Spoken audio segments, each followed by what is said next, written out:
A man's hand comes up in a crowded bar. 40 people stop breathing. The waitress holding the tray doesn't blink. Chicago's South Side.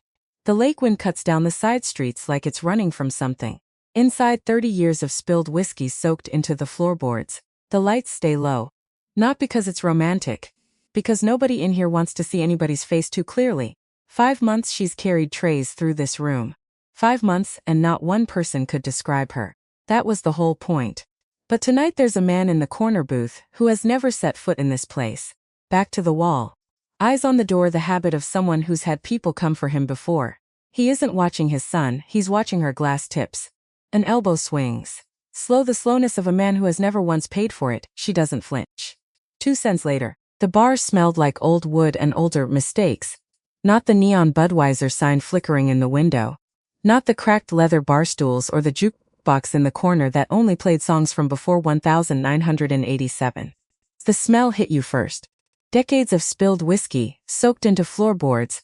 Nobody had replaced since the Carter administration. Cigarette smoke from an era when you could still light up indoors. The faint chemical ghost of cleaning solution layered under everything else like a confession nobody wanted to hear out loud. South Side Chicago, Friday night, 11:15 p.m. The kind of night where the city hums at a frequency just below hearing. Where the lake wind cuts down the side streets like it has somewhere important to be.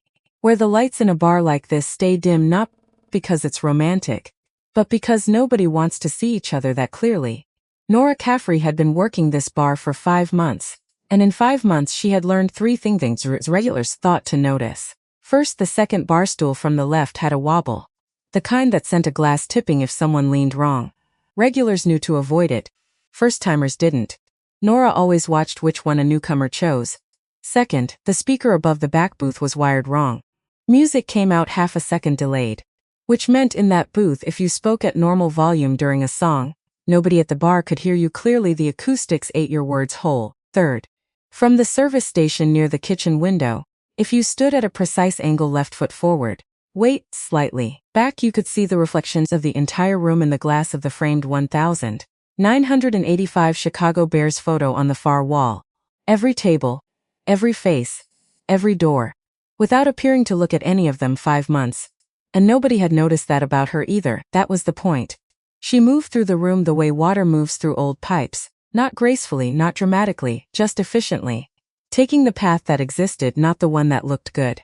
3 drinks on a tray. Right hand, cocktail napkin folded under her thumb. Moving around the table with the 2 college guys, arguing about the Bears season, without breaking stride or spilling a drop.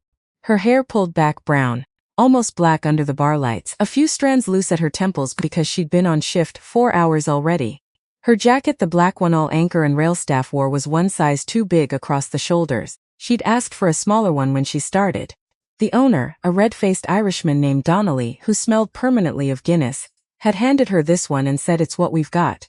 She hadn't complained. Complaining drew attention. Complaining made people remember you. Complaining was the opposite of invisible. And Nora Caffrey needed to be invisible more than she needed anything else in her life right now. She set the drinks down at table 7.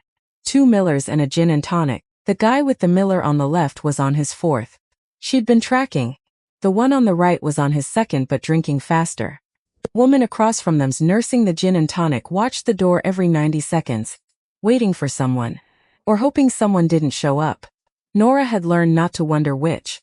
She moved back toward the service station, checked her watch without making it obvious, checked the door. Not because she was bored, because he was coming. Declan Bryce arrived at 11:43 p.m.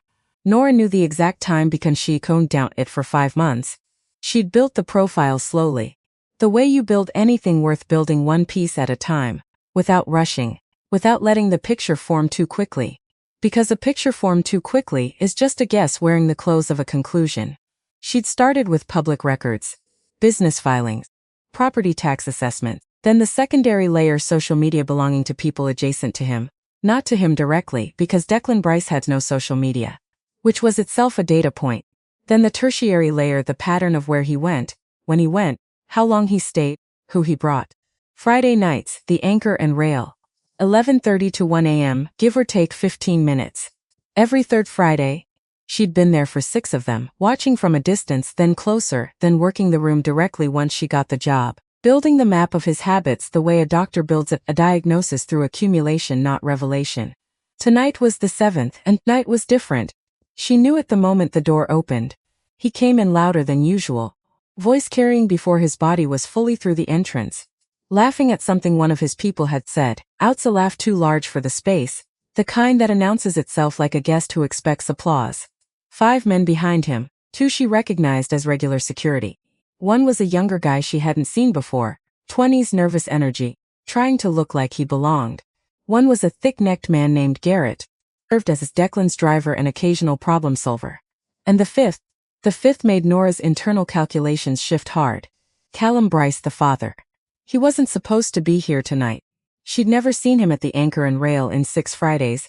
Callum Bryce had never once set foot in this bar. His son's Friday nights here were, according to everything she'd pieced together, exactly the kind of thing the old man didn't participate in. Callum Bryce did his business in boardrooms and restaurants with tablecloths. He attended fundraisers for the Chicago Police Foundation. He sat in the 3rd pew at St. Brendan's every Sunday morning. He was, on the surface, a 62-year-old businessman who had successfully convinced the world that whatever his family had been once upon a time had nothing to do with what it was now. And yet here he was, at 11:43 p.m. on a Friday, behind his son. Nora placed a glass on a tray without looking at it. Recalculate, she told herself. Don't react, recalculate. She turned slightly. Used the bear's photo on the far wall. Found Callum's reflection before he found a seat. He was older in person than in photographs. The photographs showed a man still projecting something: authority, composure, the careful physical presentation of someone who understood that how you carry yourself is half the conversation. But in person, walking into a dim bar behind his loud son, Callum Bryce looked like a man who was tired. Not sleepy tired. The other kind, the kind that accumulates in the bones over years and doesn't get cured by rest. He chose the corner booth, away from the main table, facing the room. Old habit, Nora thought. You always sit where you can see everything and nobody can come at you from behind. That's not the habit of a legitimate businessman. That's not something they teach at Kellogg School of Management. That's something else entirely. Declan took the center table. His people arranged themselves around him with the practiced ease of men who'd done it 100 times. The new young guy was trying to match the energy of the older ones, and getting it slightly wrong, too eager, too loud, working too hard at looking relaxed. Nora watched all of it from the service station, and did not move. Not yet.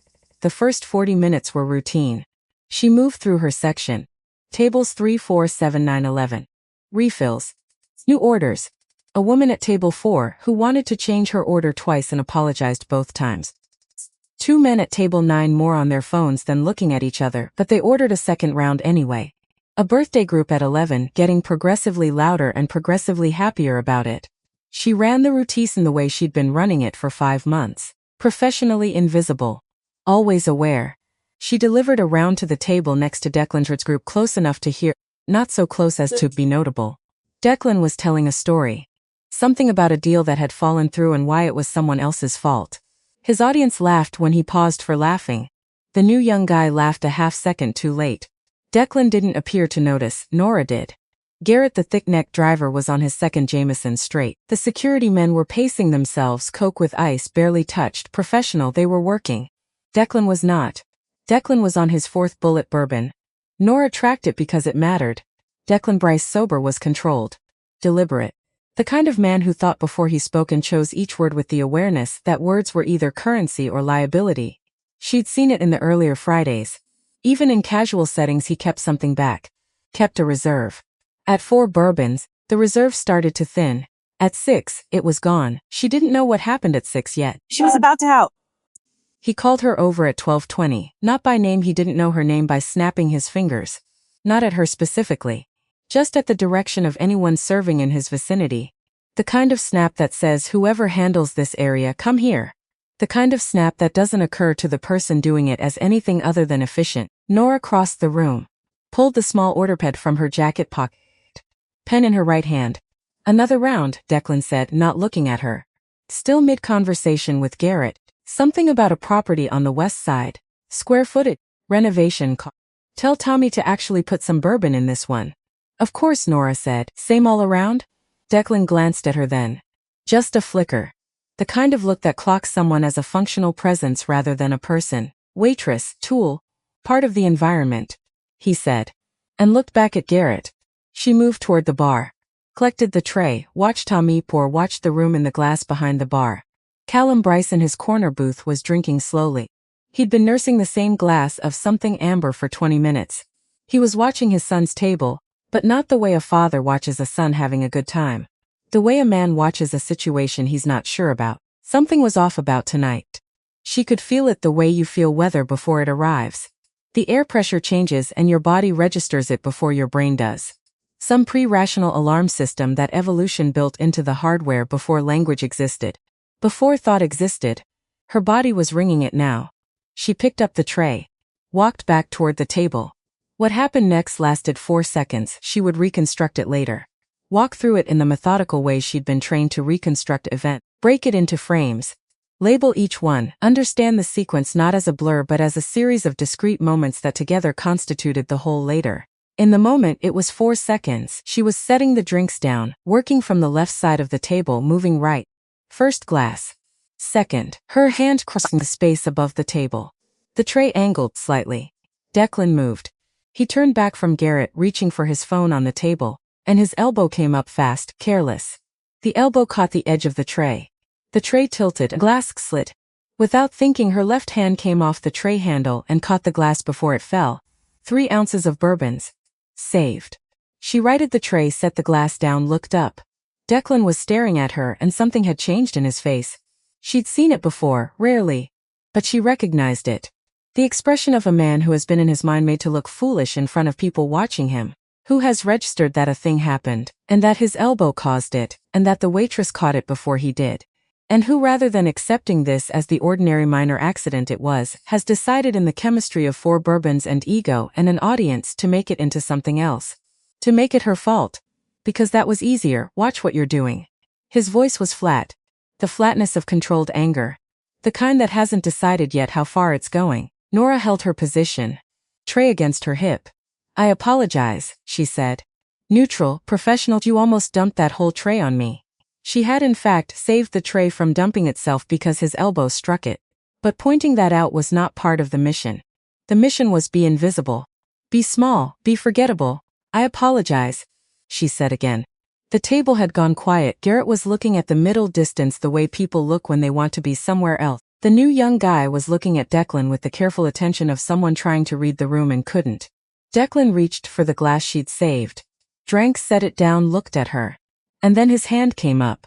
Later, Nora would think about what she noticed in the second before it happened. Not fear. She didn't feel fear the way people imagined fear worked. What she felt was something colder and more precise. An input. A data point. Her brain processing, hand trajectory. And then underneath the processing, something that wasn't tactical at all. This has happened before. Not to her. She had never been struck across the face. She'd been hit in training hundreds of times. She'd been in situations overseas that made a drunk man's hand look like nothing. But this particular gesture, this particular use of a hand not as a weapon but as a statement, this declaration of, you are here, in this space, and I can do this to you, and nothing will happen, because nothing ever happens, because that's the world we're in. She'd seen it happen to her mother once. When Nora was 7, the man had not been her father. Her father, Gerard Caffrey, had been away at the time, working a case in another state. One of dozens that kept him away from home for stretches. Her mother had learned to fill with the specific kind of busy that kept her from noticing the absence. The man had been someone her mother briefly saw, in the loneliness of too many nights alone in a house too large. And it had happened once, and Nora's mother had ended things that same night, and they never spoke about it. But Nora had seen it, and she had filed it in whatever part of a 7-year-old's brain stores things that don't have language, yet but will for the rest of your life. She was 27 now, and Declan Bryce's hand was coming up. Not fast. Not the lightning strike of genuine violence. The slow, deliberate arc of a man who knows the gesture will land before the hand does, who is already watching for the flinch. Who has already decided what it means when the other person flinches, that he is correct. That he was right to feel disrespected. That this restores something. Nora did not flinch. She watched the hand. And then she let her training do what her training existed to do. It was not a dramatic move. That was the thing people misunderstood about real training. They expected dramatics, a spinning kick, a theatrical block, the kind of choreography that announced itself. The kind of thing that looked like fighting. What Nora did looked like almost nothing. The tray came down to the table, left hand already moving. Not to block, blocking was reactive, it acknowledged the attack on the attack's own terms. What her left hand did was intercept, meet his wrist at the point of maximum extension. Redirect the trajectory not outward but down and inward. Use his own momentum, his own committed weight to create the problem. Her right foot moved 3 inches forward. Her weight shifted. Her right hand still holding the pen pressed once at a precise point below his ear. Specific, calibrated. The kind of pressure that communicates through nerve endings rather than muscle. Declan Bryce's knees registered the information before his brain did. He went down. Not violently. Not with a crash. He went down the way a building goes down in a controlled demolition, organized sequential, each part following the previous part with a kind of inevitability. Knees first, then one hand catching the floor. His other arm braced against the seat of his chair. On the floor in the bar in front of his people. The whole thing had taken less than 2 seconds. The room went very quiet. Not the quiet of shock, though that was part of it. The quiet of 40 people simultaneously holding their breath because something has happened and nobody yet knows what category leads to. Dangerous. Funny. Unbelievable. All 3. That was the honest answer, all 3 at once. Nora did not move her feet. She stood exactly where she had been standing when the hand came up. The tray was on the table, the pen was in her right hand. She looked down at Declan Bryce, not with anger, not with triumph, not with anything that could be named or filed or used later, and spoke in the tone she had cultivated over years of situations that required calm as a weapon. "Sir," she said just that one word and waited. The silence lasted 3 full seconds. In a bar, 3 seconds of complete silence is an eternity. Was between. The television above the bar had a hockey game on mute. The only sounds were distant traffic outside and the hum of the refrigeration unit behind the bar. Declan Bryce's face went through several phases. Shock first, the involuntary widening of eyes that the body produces without asking permission. Then the red, a spreading crimson from the collar up, the specific red of humiliation, moving through blood vessels like something lit from inside. Then something more dangerous. Something that lived in the jaw and the eyes simultaneously. His hand was on the floor. He was on the floor, in front of Garrett, in front of the security men, in front of the new young guy who was now standing behind his chair, with both hands visible and the look of someone trying to be furniture. In front of his father, the security men had moved, both of them. Hands moving toward their jackets. Trained reflex smooth, but there and everyone in the bar could see it, and the bar went from quiet to a different kind of quiet. The kind with an edge. And then a voice from the corner booth said, "Don't," one word. Callum Bryce. Not loud. Not urgent. The voice of a man who had not needed to raise his voice in 20 years because the volume had never been the point. The point was the certainty behind the word. The absolute absence of any other option embedded in the single syllable. "Don't." The security men stopped. Nobody moved. Callum Bryce stood up from the corner booth. He walked across the bar the way he'd entered, unhurried, deliberate, the walk of a man for whom rushing had always been someone else's problem. Charcoal gray jacket.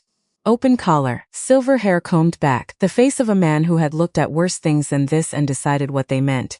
He stopped at the edge of the table, looked down at his son. Declan had gotten one knee up, was in the process of standing with a kind of controlled urgency, trying to look like dignity and not quite managing it. He got to his feet, adjusted his jacket. His jaw was set hard. Callum looked at him for a moment. Then he looked at Nora. She had not moved. The tray was still on the table, the pen in her right hand. She met his eyes because looking away would have been wrong. A different kind of submission, and she was not going to offer any version of submission tonight. Callum Bryce looked at his son, and then at Nora, and then at some point in the air between them that contained both of them. "I apologize," he said, not to the room, to her direct. "Without qualification, on behalf of my family," he said, "I apologize." And then he put his hand briefly on Declan's arm. The grip of it was not affection, it was direction. A physical sentence that said, "We are leaving right now, and this is not a discussion," and walked his son toward the door. Garrett followed. The security men followed. The new young guy practically ran. The door opened, the door closed. And the sound of the city came back in through the gap for a moment, horns, wind, the low bass thrum of South Side on a Friday, and then the door was closed and the bar was full of people, and the jukebox started again on Something Old by Merle Haggard, and everyone went back to their drinks. But not all at once. First they looked at Nora. She picked up the tray, walked back toward the service station, pulled the order pad from her pocket, turned to the next table as if she needed to check whether anyone required a refill. Tommy the bartender was looking at her from behind the bar. She shook her head once. Not a big movement, just one. He looked back down at the glass he was drying. Good man, Tommy. The best quality in a bartender, knowing when nothing needed to be said. She waited 12 minutes. Not immediately. Immediately was suspicious. Immediately said this was the plan all along. 12 minutes, said woman collected herself after a stressful incident. Table 7 needed their check. The birthday group at 11 was winding down. Table 3 had a new couple who'd come in after the incident and had no idea anything had happened, which was exactly the energy the room needed. She delivered the check, brought a birthday shot to table 11 that nobody had ordered but everyone appreciated. Welcomed the new couple at 3 with the warmth of someone genuinely glad to see them. And then, with the natural movement of a person who needed to check on an order, she passed through the door behind the service station, into the back, down the narrow corridor smelling of cardboard boxes and dish soap, into the storeroom. She closed the door, locked it, stood in the dark for 3 seconds, reached into her jacket, not the outer pocket, the interior pocket, the one with the snap closure that Donnelly had never noticed and never would, and pulled out the phone. Not the waitress phone, the other one. The one registered, it didn't exist at that address or any other. From memory, she 2 rings. A voice report. Bridget Farlow, supervisory ATF special agent. On the other end of a secure line somewhere in downtown Chicago, where the coffee was federal budget backed and the fluorescent lights ran 2 degrees cooler than comfortable. Contact made, Nora said. Unplanned physical, cover intact. A pause on the line. Define unplanned. Subject made contact. I responded, intervened, shut it down. Removed subject from premises. Another pause, longer this time. You put Declan Bryce on the floor of a public bar. He initiated. Nora, he initiated, and if I had not responded, the cover would have blown anyway. Because a waitress who takes a hit like that and keeps her face neutral is not a waitress. She's something else, and someone in that room would have noticed. The line was quiet for 3 seconds. The father was there, Farlow said, in person, corner booth. I've never seen him at this location before. That's not in any of our surveillance. Nora said, it's not. Why tonight? I don't know yet. She heard Farlow processing. The small sounds of a woman thinking, the faint shift of weight, the breath that wasn't quite a sigh. Stay on it, Farlow said finally. But careful, father's presence changes the math. Understood. And Nora. Yeah. Next time you put a Bryce on the floor of a bar, you call me before you do it. I know he did. Call me anyway. The line went dead. Nora stood in the dark storeroom a moment longer. Thought about Callum Bryce's face when he'd looked at her. Not the anger she'd expected. Not the cold calculation she'd prepared for. Something else. Something she didn't have a clean category for, and that bothered her more than anger would have. He'd looked almost relieved? No. That wasn't right. Familiar. That was the word. He'd looked at her like a man who recognized he'd been expecting to appear. She filed it, unlocked the door. Went back to work. The last hour of the shift was quiet. The birthday group left around 1. Loud and affectionate on the sidewalk outside. The couple at table 3 had leaned toward each other over their second drinks in the way that meant the night cest was going better than either of them had planned. The regulars at the counter were on their phones or just sitting in that barstool stillness that meant they were here because it was somewhere and not home, and that was enough. Nora wiped down tables. Tommy called last call at 1:45. By 2:15 the bar was empty and she was due final sweep, collecting glasses, checking under seat. Under the chair where the new young guy had been sitting, the nervous one who'd come in with Declan, she found something. A phone. She almost left it. Almost. Instinct stopped her. She picked it up, old model, burner grade, no case. Screen cracked in the lower left corner. She turned it over. No markings. She set it on the bar and continued cleaning. Told Tommy at the end of the sweep she'd found a phone under 9, old flip style, no ID. I'll put it in lost and found, Tommy said. Right, Nora said. She pulled on her coat, said goodnight. Walked out into the south side night. The cold hit immediately, lake wind off Michigan. The particular cold of Chicago that isn't the coldest cold in America but is the most insistent. It finds every gap in your jacket, every exposed inch of neck. Reminds you it was here before the city and will be here after. She walked to her car. A 2019 Civic, the color of old concrete. Impossible to remember she'd chosen it for that reason. Sat in the driver's seat. Did not start the engine. Reached into her interior jacket pocket and placed 2 phones on the passenger seat. The secure one. And the flip phone she'd pocketed instead of leaving with Tommy. She turned the flip phone over. Pressed the power button, the screen lit up. No password, no lock. One message in the outbox. Sent tonight at 12:07 a.m. Just before Declan's group had arrived. The recipient was listed only as a Chicago area code, prepaid. The message was 4 words. She's the one tonight. Nora read it twice, then looked up at the windshield. At the south side street through the glass. Sodium orange glow of streetlights on wet pavement. At the bar across the street where the neon Budweiser sign had gone dark at 2, she's the one. Tonight, somebody in that bar had known who she was before she walked through the door. Not just tonight. Before tonight, she's the one present tense. Not who is she they already knew. This was confirmation. She exhaled slowly. The condensation of her breath fogged the windshield slightly. She watched it clear. Who sent it? Not Declan, he'd been drunk and reactive, not positioned.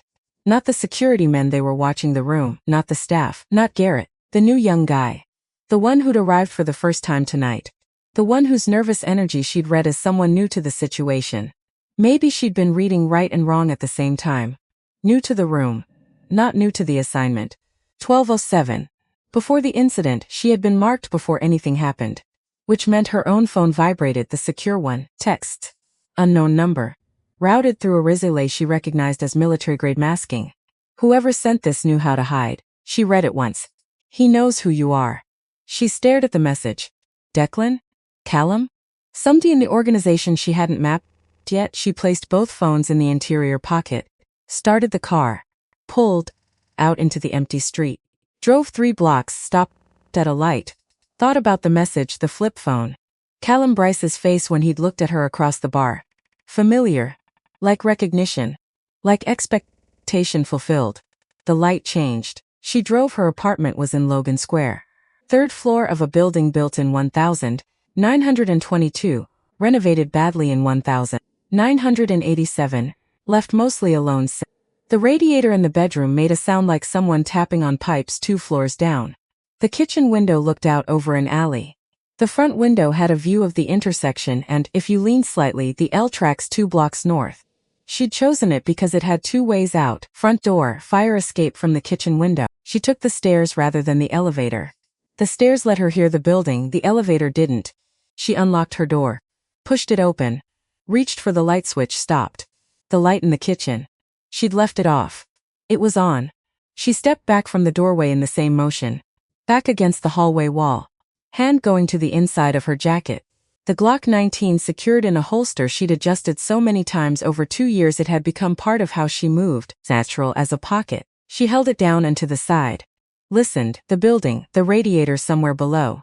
An older woman named Mrs. Kowalski on the right whose television murmured through the wall. Traffic from the street.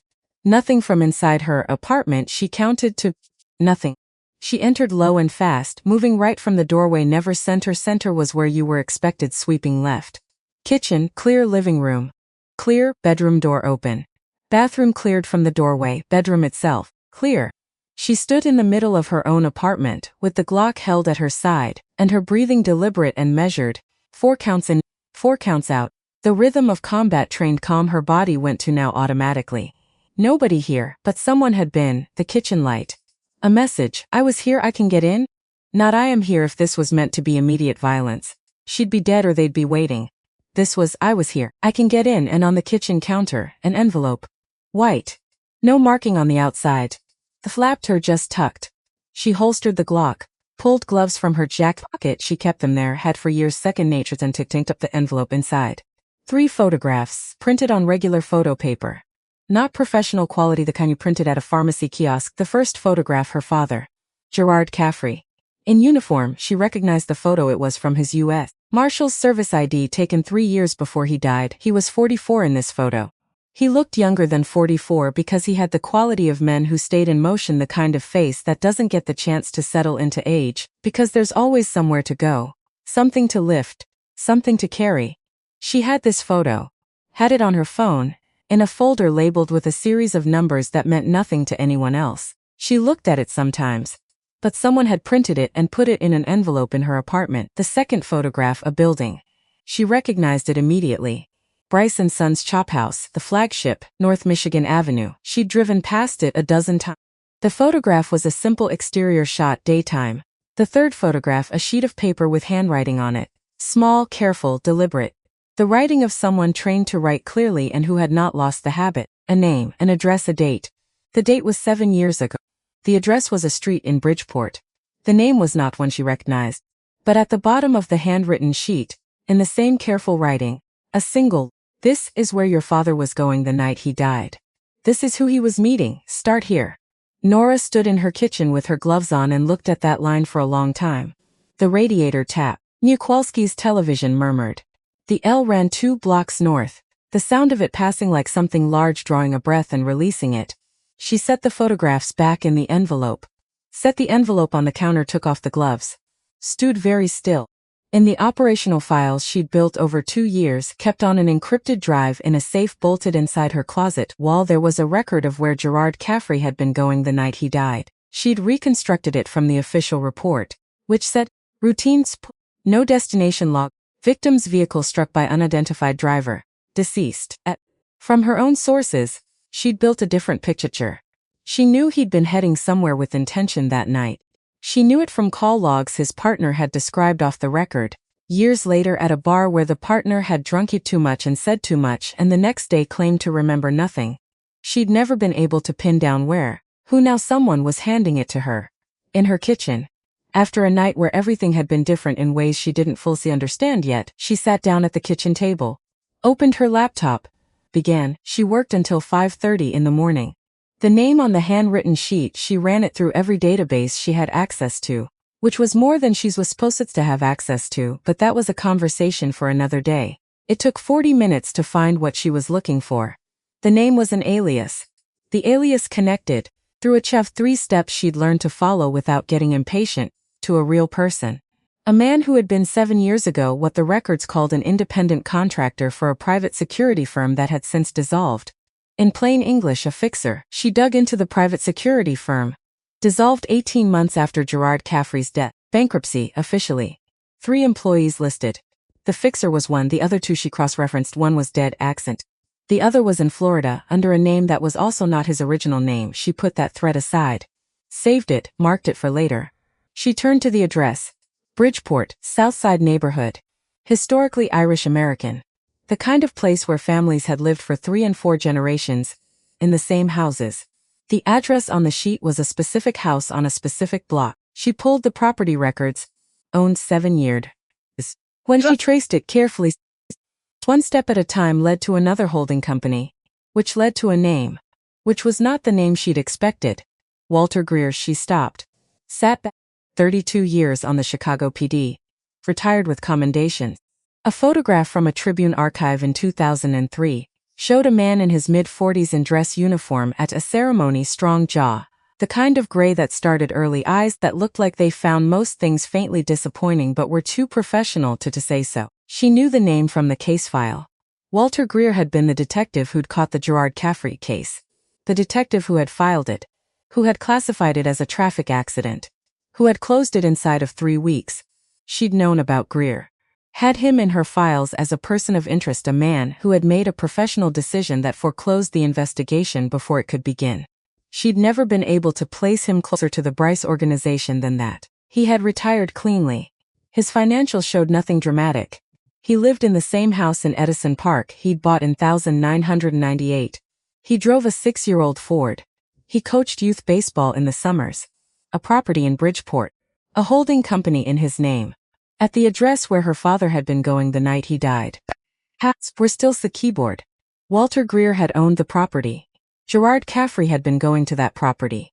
And Walter Greer had closed the investigation. She thought about the photographs in the envelope. About who had put them there. About who knew about this specific thread, this specific address, this connection she hadn't made in 2 years of working toward this moment. About Callum Bryce in the corner booth. Watching. Familiar. Like recognition. About the text. He knows who you are. You have less time than you think. And who was warning her. She closed the laptop. The window over the alley was starting to lighten at the edges. That quality of pre-dawn in a city, not brightness yet, just as reduction darkness, the night's losing its certainty. She went to the living room window. The intersection below was empty. The L tracks north were still and dark. A taxi moved through the intersection, the only thing moving in the visible world, and parked on the street below her building. A black SUV. She hadn't seen it when she'd come home. Could have arrived after. Could have been there the whole time and she'd missed it. Could be nothing, a neighbor's car, a delivery vehicle, 100 ordinary explanations. Except the engine was running 2 a.m. in Logan Square. An SUV with a running engine parked in front of her building. She watched it for 4 minutes, it didn't move. She turned from the window, went to the safe in the closet, opened it, checked the Glock and took a second magazine, put both in her jacket, took the encrypted drive and put it in her interior pocket, put on her shoes, went back to the window. The SUV was cailed, looked at the empty street. She went to the kitchen, made coffee, strong. The way she'd learned to make it during 2 years in environments where sleep was aspirational and coffee was functional. She sat at the table, picked up the envelope, looked at the photograph of her father again, Gerard Caffrey, 44 years old, looking at the camera with the serious expression of an official photograph that would nonetheless reveal, if you knew his face well enough, a very faint trace of amusement at the whole exercise of sitting still for a government ID. She'd known his face better than anyone. She set the photograph down, drank her coffee, and thought about who in the world of Callum Bryce knew enough to have put that envelope in her kitchen, who had access to information about where her father had been going the night he died, who had both the knowledge and the motivation to hand it to her now. And why now? She reached for the word she'd been pushing away since she'd parked on this street 2 hours ago. What if Callum Bryce had known she was in that bar for longer than tonight? What if the corner booth was chosen not because it was his habit, she'd never seen him here before, but because tonight he wanted to see her directly, to be in the same room, to close some distance that had existed between them, measured not in geography but in something else? What if the text "he knows who you are" wasn't a warning about a threat? What if it was a warning about something more complicated? She set the coffee mug down, looked at the photograph her father. At 6 a.m. she pulled on her jacket, picked up both phones, the photographs, the encrypted drive. She had a practice she'd developed during her years in the army, refined during training, carried through every subsequent situation that mattered. When the variables exceeded what she could hold clearly in her head, she stopped trying to hold them all. She identified the one nearest thing, the single action available right now, that moved anything in the right direction. The address in Bridgeport. That was the one nearest thing. She went downstairs, into the morning the city was beginning. The particular beginning of a Chicago morning that started earlier than it looked like it should. Garbage trucks are working north of her, the smell of a bakery 2 streets over that opened at 5. The first commuters appearing at the L stop. She got in the Civic, sat for a moment, looked at the space on the street where the black SUV had been. Nothing, she pulled out, and drove south toward Bridgeport, toward the address where her father had been going on the last night of his life, toward whatever the next version of the truth was, in the gray-gold light of a Chicago morning that didn't care what any of them were after. 7 years is a long time to carry something and not put it down. She was not putting it down yet. But tonight, for the first time in 7 years, she felt the weight of it differently. Not lighter. Just differently distributed, like something pressing straight down had shifted slightly to the side. Like the geometry of grief had changed by a single degree. She drove south. The morning opened up around her. And somewhere in the city, in a charcoal gray jacket, in a black, or in a Bridgeport house that a holding company had once owned, the next thing was already waiting. She intended to get there first. The address in Bridgeport was a house that looked like it had stopped trying. Not abandoned. Just done. The kind of structure that had somewhere along the way made its peace with irrelevance and settled into it the way an old dog settles into a corner, not comfortable exactly, but committed. 2 stories, brick that had been red once and was now the color of old rust. A porch with 3 steps, the middle one visibly soft. A door painted dark green at some point in the previous decade, now in the slow process of returning to whatever color paint becomes when weather finishes with it. The block itself was quiet in the way of early Chicago morning. Not asleep. Past asleep. Nora parked half a block down. Sat did not rush. Rushing was for people who hadn't done this before. Rushings was for people who arrived at a location and assumed the location was waiting for them. It wasn't. Locations didn't wait. They just existed. And if you arrived at one without understanding it first, you were always one step behind whatever the location contained. 7:42 in the morning. She'd been watching for 11 minutes. A woman 3 doors down had left for work. An older man across the street had come out, looked at the sky, gone back inside. A dog appeared from somewhere and crossed the block and disappeared around the corner with the purpose of a creature that had somewhere specific to be. The green door on the house did not open, no light in the upper windows. First floor, barely a lamp somewhere at the back, visible only as the faintest difference in the darkness behind the curtains, someone inside. Not moving, not expecting company. Or pretending not to be. She got out of the car. Walked toward the house on the sidewalk side. Measured pace. Not the walk of some surveilling. Not the walk of someone who didn't know where they were going. The walk of someone who had a destination and was getting there. The walk that nobody remembers. Up the porch steps. The mobile conceived softly under her weight. She shifted left without breaking stride. Knocked. 3 times. Firm, waited. Inside, movement. The muffled pattern of footsteps on old floors. The weight distribution of someone older. The slight drag of a person who'd been sitting long enough to stiffen. Coming from the back of the house, through a hallway. Getting closer, a pause at the door. The pause of someone looking through a peephole, then the deadbolt, then the chain. Then the door opened 4 inches, 65 years old, maybe more. The strong jaw had not left, but the rest of the face had rearranged itself around years in the way faces do. Gray-white hairs, short. Eyes that were a pale brown, almost amber. Carrying in them a quality she'd learned to identify over years of reading people quickly. Not surprise. He'd been expecting someone. Just not necessarily her specifically this morning. Walter Greer looked at Nora Caffrey for 4 seconds without speaking. She looked back. "Mr. Greer," she said. He looked at her for 2 more seconds. Then he opened the door. The inside of the house was the inside of a man's whole life compressed into 4 rooms. Not messy, not exactly, but occupied in a way that went beyond furniture. Stacks of newspapers on the side table, not hoarded, just read and set aside. The accumulation that happens when throwing things away requires energy you've decided to spend elsewhere. A bookshelf with the randomness of a collection built over decades. Procedural crime novels alongside Chicago history. A biography of Eisenhower. The Catechism. A worn paperback with the cover torn off that might have been anything. The couch was green. The armchair across from it was brown. They did not match and neither of them cared. The police scanner on the side table turned low. The constant murmur of dispatch codes and cross-street coordinates. 32 years on the job. Some things don't stop. On the mantel above the fireplace, photographs. Not many, 5 or 6. A younger Walter in uniform.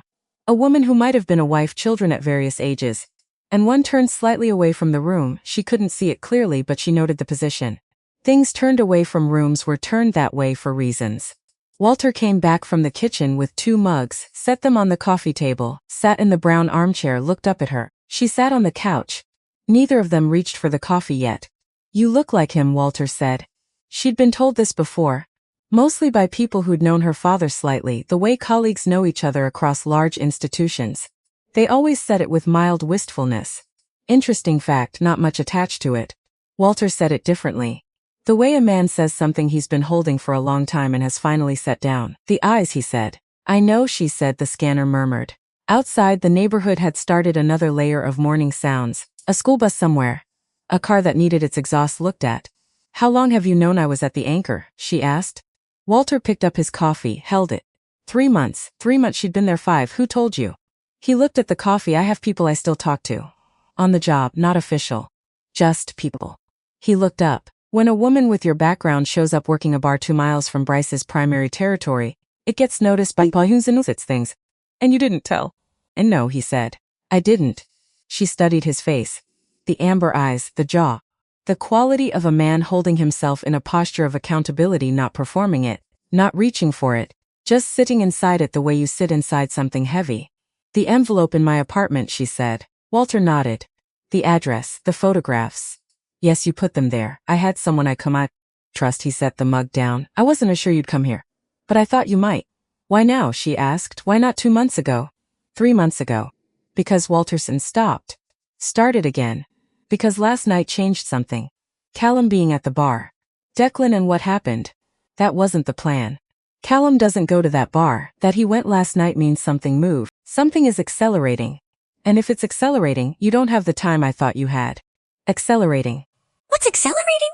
Walter looked at the mantel. At the photograph, turned slightly away from the room. Then back at her. "I need to tell you some things," he said, "that I should have told someone 7 years ago." She did not say yes. She just sat ahead. She just sat and waited.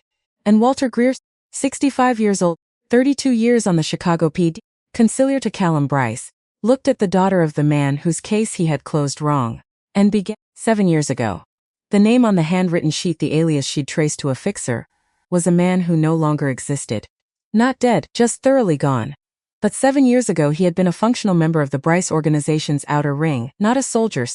Not anyone with rank. A contractor, the kind of arrangement that organizations like Callum's maintained at several layers of remove precisely, so the work could be done without being traceable back through clean hands. Walter talked slowly, not hesitating, choosing the voice of a man who had rehearsed this enough to know where the words are, but still had to pick them up one at a time. The house in Bridgeport, Walter's holding company, which she'd found. He hadn't tried to hide it deeply because 7 years ago it hadn't occurred to him that it would ever need to be hidden. A property acquired through a legitimate transaction at below market price. He'd rented it out twice, then used it for meetings. The kind of meetings that didn't benefit from a public address. Your father, Walter said, had been working a case for 14 months before he died. A case that was not technically his case. He was on a task force, federal multi-agency, but the angle he developed was outside his official remit. Kept her face neutral. She knew some of this, not all of it. He'd been tracking a financial pipeline, Walter said. Not drugs. Not weapons. Specifically, the movement of funds from Bryce organization revenue through a series of shell companies into accounts connected to 2 members of the Illinois state legislature. State legislators, she had not known that. She had known about the financial pipeline, the shell companies roughly, but she hadn't been able to get to the destiny. The endpoints had been buried in enough layers that she'd never cleanly arrived. He was close, Walter said. Months away from having and he had developed a source inside the Bryce organization. Walter was quiet for a moment. Someone who was no longer in the organization. Not dead. Gone, willingly. In exchange for my help, he said. I helped a Bryce associate exit the organization and relocate in exchange for documentation. Financial records, 2 years of them. He looked at his hands. Your father didn't know I was the one who brokered that. He didn't know the source was someone I'd already been in contact with. He thought the source had come to him independently. Something shifted in her chest, a gear moving, clicking into a new position.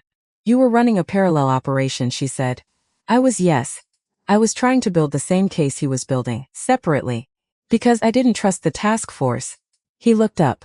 3 of the 5 people on that task force had relationships I wasn't comfortable with. Relationships with people in positions of power who had relationships of their own with Bryce money. And if the case got built wrong, if the documentation got to the wrong hands before it was sealed, it was going to disappear. Or get buried, or have an accident like her father.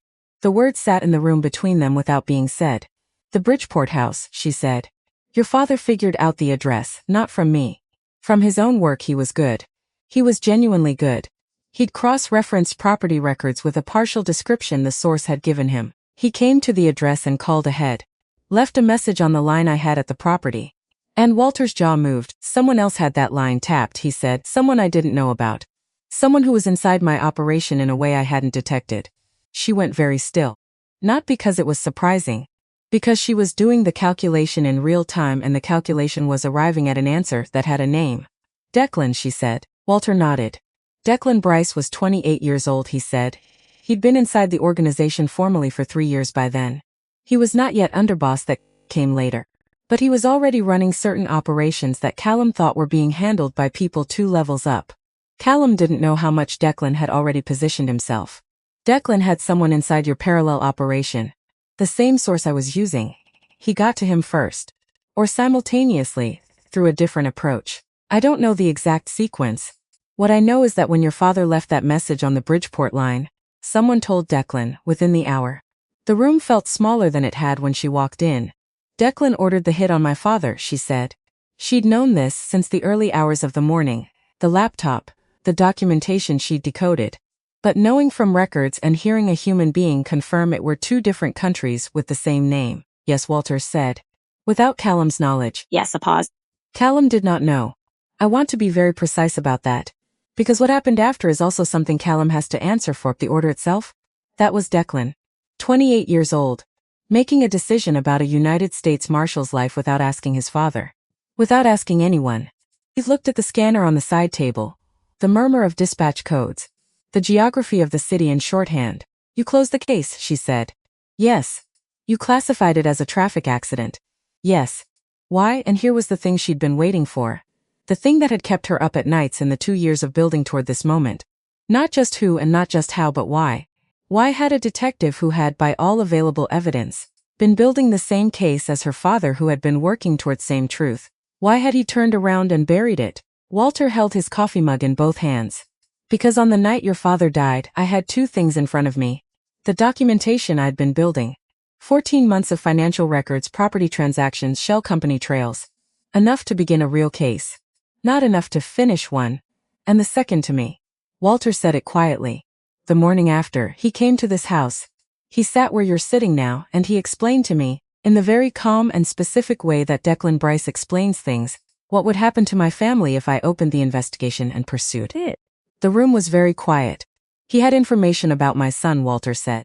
There were things my son had been involved in 10 years earlier that I'd kept out of official records. Not because I'd broken the law. Because I'd used my position to steer things in a direction that kept him from being prosecuted for something he genuinely did. I used my badge to protect my child. He put the mug down. Declan had documentation of exactly how I'd done it. She said nothing. He sat in your seat, Walter continued, and he told me that my son's life, my career, my pension, my standing in this city, all of it would be finished. Not threatened, finished. And all I needed to do was close the file on Jared Caffrey as an accident and walk away from everything I'd been building. She let 3 full seconds pass. And you did. And I did. I did. The scanner murmured. Across street she recognized somewhere near the river. And Callum, she said. Callum found out 8 months later, not from Declan. Declan never told him. Callum found out from the same source Declan had gotten to, who had by that point been relocated and had nothing left to lose by telling the truth to whoever would listen. Walter's voice had changed. Something in it had compressed, the compression of a man describing something he'd been carrying so long it had become structural. Part of the load-bearing architecture of who he was. Callum came to me. He didn't raise his voice. He never raises his voice. But there was something in him that night that I have not seen before or since. A quality of understanding that had gone somewhere very dark side hit him. What did he do? He sat with it, Walter said. For 3 days he disappeared from everything, no calls, no meetings, he just sat with it. And when he came back he told me 2 things. First, that what Declan had done was something he could never fully repair. Second, that he was going to be the one to make it right. In whatever way he could, in whatever time he had. The gear moved again, deeper this time. He knew I was in that bar, she said, not a question. Walter looked at her. He's known since the 3rd week you were there, Walter said. Someone in the organization flagged a new hire. Routine, check. My people were the ones who ran the deeper search. And when the deeper search came back, when I saw who you were, and what your background was, I told Callum and he left me in place. He told me to make sure Declan never found out. Walter's hands were flat on his knees. Still. 3 times in 5 months Declan had questions about staff. 3 times I redirected the inquiry. Told him there was nothing unusual, made sure your records held. She sat with this, the weight of it. Callum Bryce had been protecting her cover for months. The man she'd come here to expose. The man who ran the organization that had produced the son who had ordered her father killed. Had been quietly and completely without her knowledge, making sure she could keep working. Because he was carrying something. The weight of a man who could not undo the worst thing that had ever happened inside his house. Who had been carrying it for 7 years. Who had, in the only way available to him, been trying to do something other than nothing. She thought about the corner booth last night. The familiar quality she'd seen in his face. Not recognition of a stranger. Recognition of someone he'd been watching, knowing. From a distance, and choosing over and over, across 5 months of Friday nights to let her get closer. She stood up, the Bridgeport Street the morning. A kid on a bicycle going past, backpack on, headed somewhere with the complete authority of someone who had a route and was on it. She thought about her father, Caffrey, 44 years old, in a car at night, headed to an address he'd found by cross-referencing property records, sharp-bent to get to the truth and unlucky enough to arrive at it 3 steps ahead of his protection. She thought about 14 months of work, 2 years of her own work on top of it. The total of it his and hers spanning a decade. The loneliness of a truth that nobody has been able to reach yet. She turned back. Why now, she said, last night. Why did Callum come to the bar last night? Walter was quiet for a moment. Because something changed, he said. Declan has been making moves, larger than what Callum sanctions, larger than the organization's actual capacity. He chose his next words carefully. There's a shipment scheduled. Coming through Clybourne, a warehouse Bryce has held for 12 years. Not the usual revenue streams. Something Declan arranged independently through contacts that Callum doesn't control. And if it goes through, if it completes, it ties the Bryce name to something that cannot be managed. Cannot be walked back. What kind of shipment? Financial instruments, Walter said. Bearer bonds, offshore instruments, converted from cash through 3 intermediate parties based outside the U.S. The last of which is a foreign national that the federal government has been watching for 2 years. If those bonds move through Bryce channels, the organization goes from a RICO case manageable, survivable in parts to a treasury and federal money laundering case with international implications that no lawyer on earth fixes. She thought about Bridget Farlow. About the instruction to wait 30 days. About the phrase, someone larger than Bryce. Farlow knew. Farlow was using the Bryce operation as the thread that led to the larger thing. And if Declan completed the transaction, if the bonds moved, the larger thing would be spooked and disappear, and Farlow would lose her target. And the Bryce organization would be left holding a conviction that buried everything and everyone in it, including anyone who might testify to what Declan had done 7 years ago. Everything connected, all of it at once. She looked at Walter. When is the shipment? 3 days, 4 days, she exhaled through her nose. You should know that I called Callum after you left the Anchor last night. I told him it was time. That we couldn't wait any longer. He met her eyes. Which is why he went to the bar. He wanted to see you in person before whatever happens next. He wasn't ready to approach you directly. But he needed to see. See what? Walter's voice was quiet. Whether you were what he hoped you were, he said. Whether Gerard's daughter had become someone who could end this the right way. Not just end it correctly. In a way that meant something. In a way the truth could survive. The scanner murmured. She looked at the photograph on the mantel, the one turned slightly away. Can I see that? She said. Walter got up. Crossed the room. Turned the photograph so it faced them. 2 recognized standing sheens recognized as the old CPD district house on 35th. One of them was Walter, younger in civilian clothes. The other was her father, Gerard Caffrey. 40 years old in this photograph maybe. Arms crossed. Smiling at whoever had taken the picture with the smile of a man who had just won an argument and was not being gracious about it. She looked at her father's face and felt something break open quietly in her chest. Not loud. Not dramatic.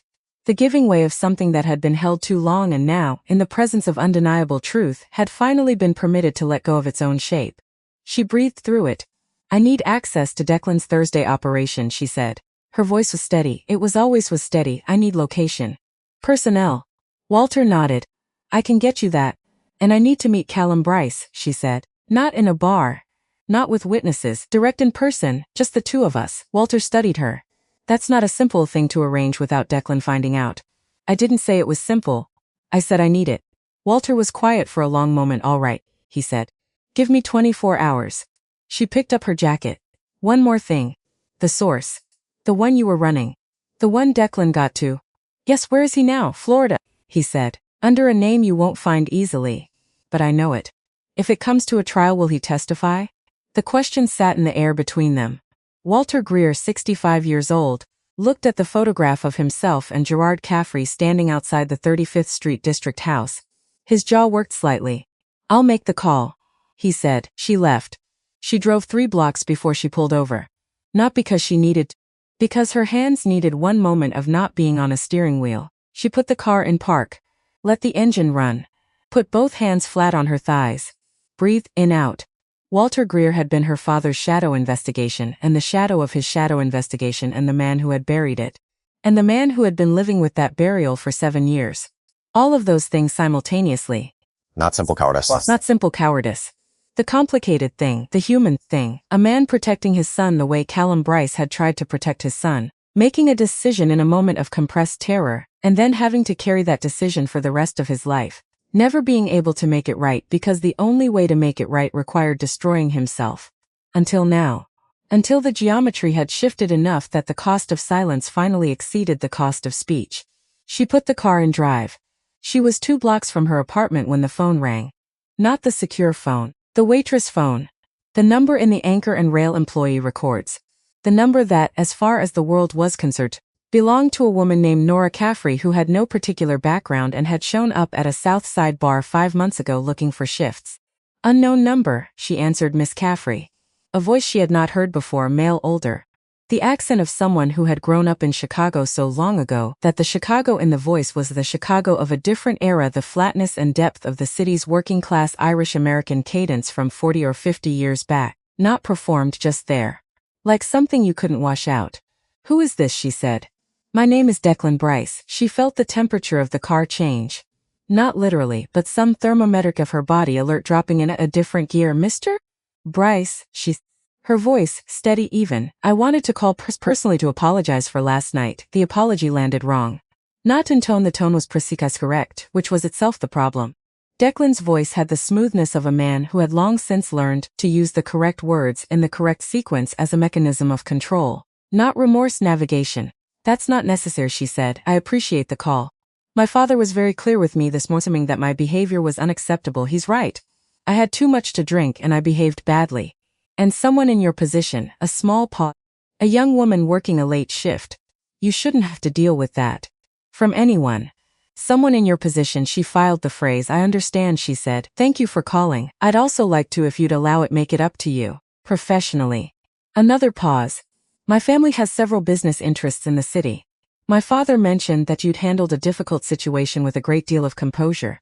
That kind of quality in a person is something we value. If you'd be open to a conversation about other opportunities. There it was, not an apology, a recruitment. Or worse, a test. Come in, sit across from me. Let me look at you up close and decide what you are. That's very generous, she said, keeping her voice warm and slightly surprised. I hadn't expected anything like that. I'd hate for one bad evening to be the whole story, Declan said. We're meeting Thursday at our facility on Clyburn Business Review. If you wanted to stop by, I could introduce you to some people. Show you a different side of things. Thursday. Clyburn, the warehouse. The same day. The same location. Walter had told her 40 minutes ago, and now Declan was inviting her. Either this was the most catastrophic coincidence of her professional life, or Declan knew who she was and was walking her into something. Or third option. The one that sat in the middle and was in some ways the most dangerous. Declan didn't know exactly what she was but knew she was something, and wanted to find out by getting her into a controlled environment. She needed 8 seconds to decide. She gave herself 3 Thursday, she said. What time? She called Bridget Farlow from a payphone. There were still payphones in Chicago. Not many. But enough, the remaining ones clustered near transit stations and hospital corridors. She'd identified 3 within a mile of her apartment in the first week she'd moved in. Habit.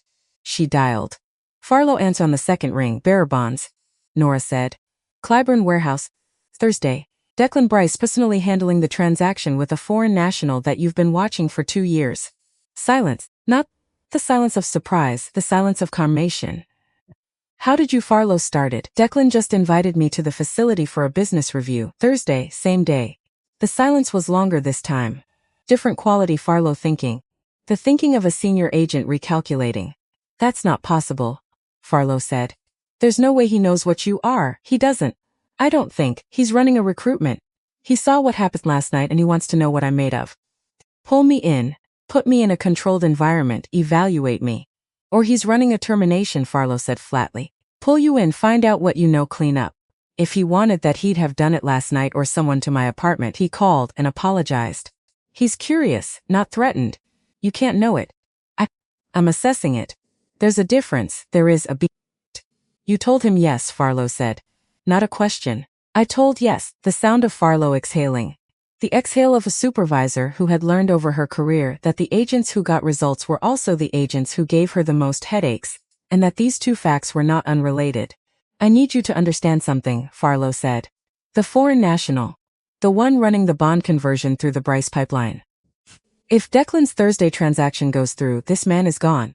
He disappears into a network of identities and accounts that we have been building a case against for 3 years. He is worth 10 of Declan Bryce in terms of what he's connected to. I know. Which means, I know what it means, Bridget. A pause. You can't shut Declan down Thursday.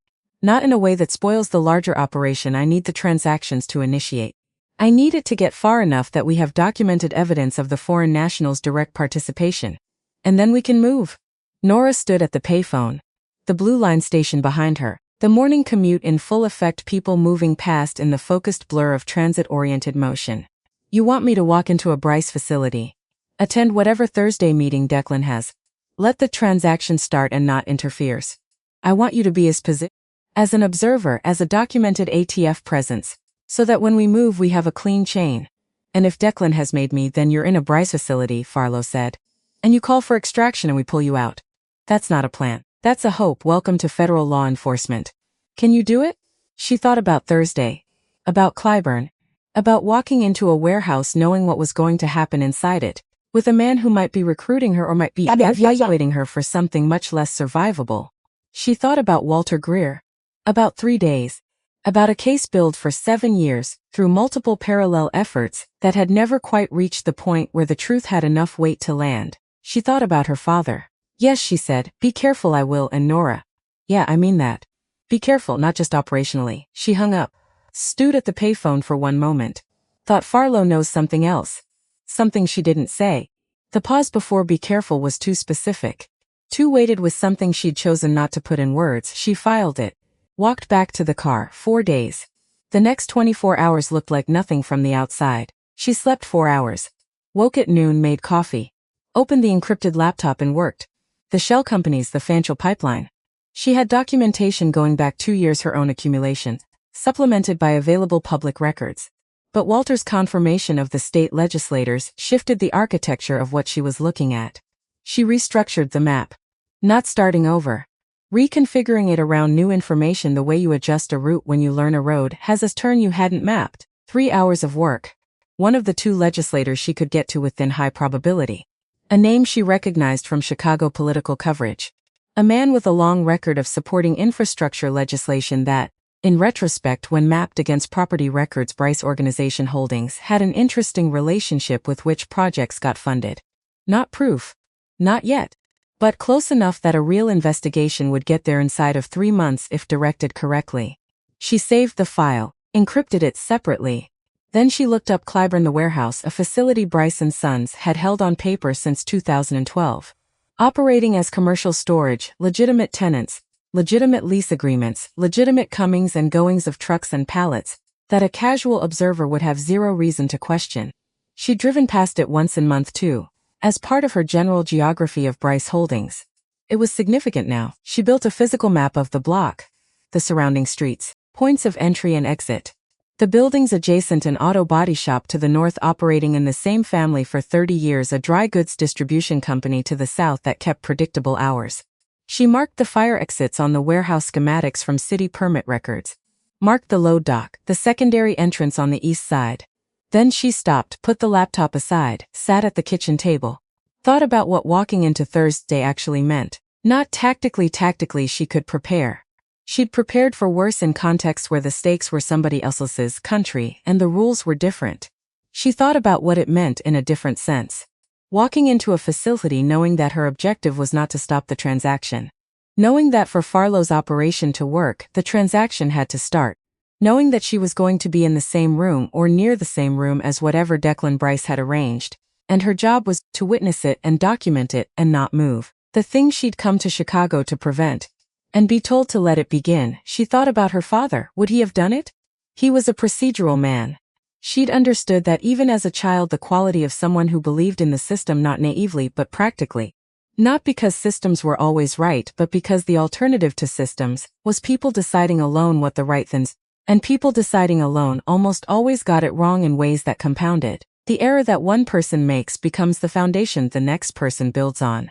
And the building gets more wrong with each floor. He would have done it.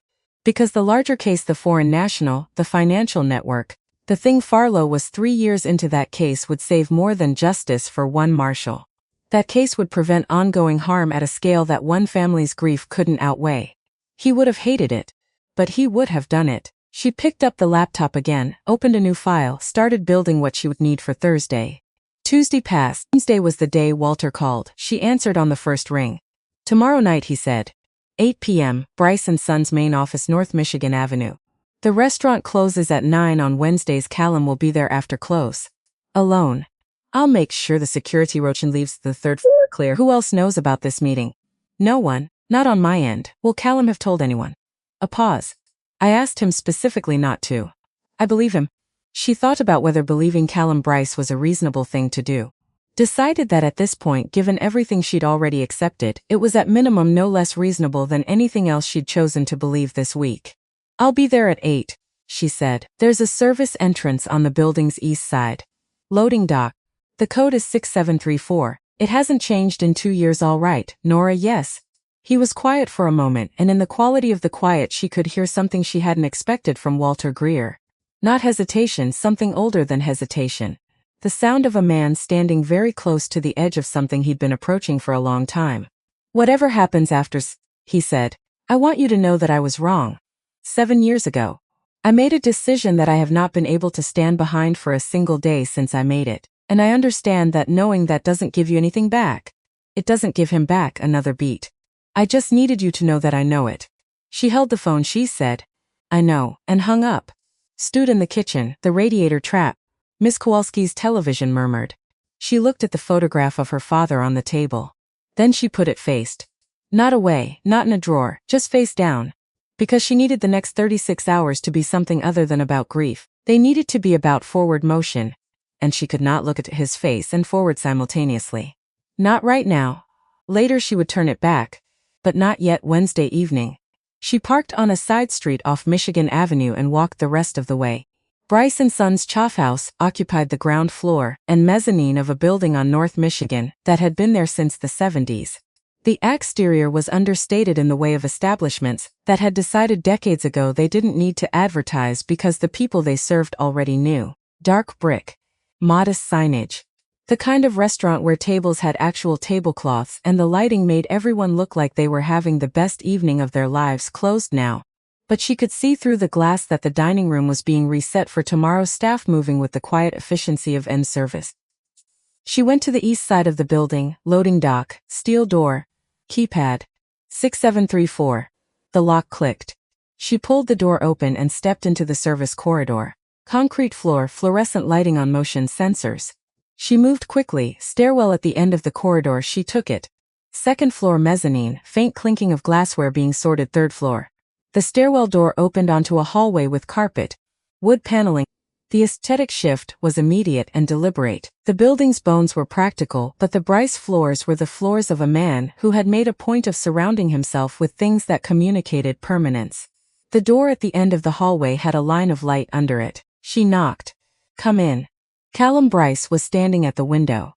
The window faced north across the Chicago River, across the bridges and the lights of the city, toward the neighborhood stretched out in the illuminated grid that was Chicago at night from above. She'd always found Chicago's grid beautiful in a way different from other cities' beauty. Not organic, not accidental, deliberately made. Planted on the prairie and built out from a center in straight lines that said, we decided this. We decided what this would be. And then we built it. He had a glass in his hand. Something amber. He'd been standing there long enough for Eve arrived. He turned when she came in. He looked different from the bar. The bar had been his son's territory. He'd been the observer, the moderating presence, the father arriving in a space not his natural habitat. Here in this room he was in his own space. And in his own space Callum Bryce had a different quality. Not imposing, not aggressive. Just fully present in a way that some rooms don't contain, and this one did. The way a person occupies space they've occupied long enough that the space has taken on their shape. He looked at her, she looked at him. She closed the door. Sit down, he said, not a command, an offer. She sat in one of the chairs across from the desk. He moved to the other side and Ted. Did not sit behind, took the second chair, turned slightly to face her. A deliberate choice, removing the desk from between them. She noted it. He looked at her for a moment. You look like your father, he said. The same words Walter had said 2 mornings ago, but different in his mouth. Different because Callum Bryce had known her father in a completely different way. And the weight in Callum's voice was not the weight of a colleague's memory. It was the weight of something owed. Walter tells me you know about Thursday, he said. I know about the shipment, the bonds, the timeline. He nodded. And you know about Declan's invitation. He called me seats. I said yes. Something moved through Callum's face. Not surprise, not quite. You're going to go. Yes, he looked at his glass, set it on the desk. Declan doesn't know what you are, he said slowly. But he's not certain what you aren't. There's a difference. He's cautious in the way people are cautious when they've identified a variable they can't fully classify. He wants to classify you correctly. I know, that too. Callum was quiet for a moment. Why? She looked at him. Why go in, he said. You have what you need. You have documentation. You have Walter willing to testify. You have enough, I would think, to build a case without walking into a facility where Declan will have control of the environment. She considered how much to tell him. Decided enough. Because there's a transaction happening Thursday that I need to let complete, she said, partially, up to a certain point. because stopping it prematurely compromises a larger federal operation. Callum received this without expression, processed it. There's someone above Declan, he said. Not a question, larger than this organization. Yes, he looked at the window, at the city. And you need Declan to perform on schedule so that the larger operation can get what it needs. Yes, he turned back to her, and she saw something in his face she hadn't expected. Not anger at being a secondary target. Not indignation. What she saw looked like relief. The relief of a man who has been carrying the moral complexity of his situation alone long enough that hearing it named, even obliquely, feels like putting something down. What do you need from me? He said. She took a breath. Thursday. I need to know exactly what happens at Clyburn. Not the cover story Declan's given to the people who'll be there. The actual sequence. The principles. When the bonds move. How? I can get that. I need to be inside the facility with documentation capability. Which means Declan's invitation needs to remain active. He can't know before Thursday that I'm anything other than a potential recruit. I won't tell him, and I need to know, she said, whether you intend to be there. Callum looked at her. Thursday, Clyburn. Will you be present? A long pause. I hadn't planned to be, he said. I think you should be. He studied her.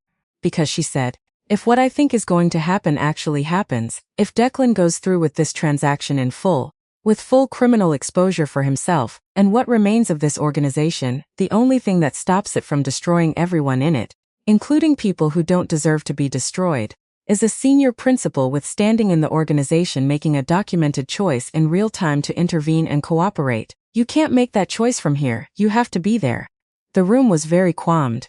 You're asking me, Callum said slowly, to come to Thursday, to be present when the federal case moves.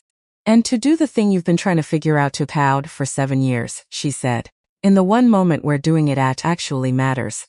His jaw worked. His hands on the chair's armrests were still.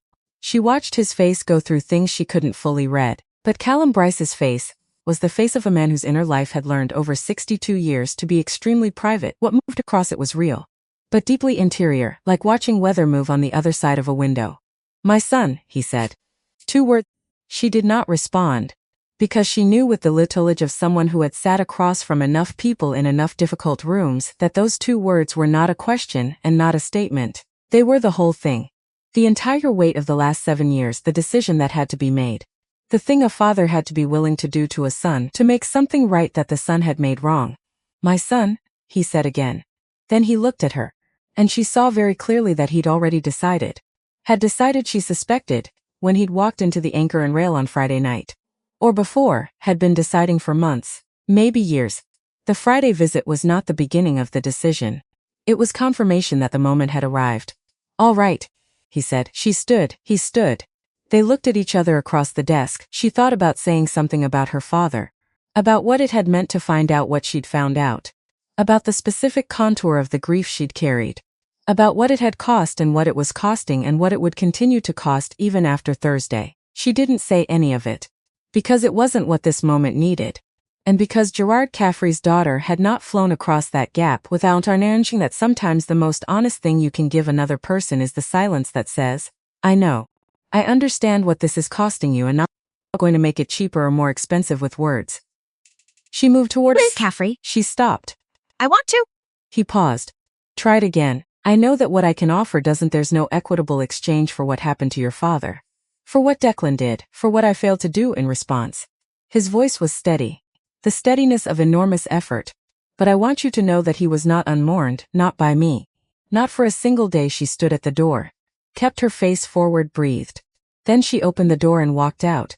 She made it to the stairwell before she stopped. Stood in the concrete stairwell, fluorescent lighting. The faint smell of cleaning product and kitchen exhaust from 2 floors below. Put her back against the wall, looked up at the ceiling, breathed her father, not unmourned. Not by me. There were things in life you armored for. You built the armor carefully. You tested it. You maintained it. You knew exactly where it was and how thick and what it could withstand. And then sometimes something got through that the armor was never designed to stop. Not because the armor failed. Because the thing that got through was a different kind of thing. Not a weapon, not an attack. Just truth. The warmth of a truth someone chose to say when they didn't have to say it. She stood in the stairwell, gave it 90 seconds. Then she straightened. Went down the stairs. Out the service entrance, into the night. Thursday arrived the way Thursdays do. Without ceremony, without adjustment. The city opened its eyes at the usual hour. The transit ran on schedule. The lake sat at the end of every eastward street in the usual gray-blue silence of a Great Lakes morning, enormous and indifferent in the way of things that existed before cities and would exist after. She'd slept 5 hours, gone over the Clyburn schematic one more time, verified her documentation equipment small concealable, the kind ATF field agents had access to that produced court-admissible audio and video, checked the Glock. Second magazine. At noon she got a text from Declan's number. Tonight, 7 p.m., Clyburn Avenue.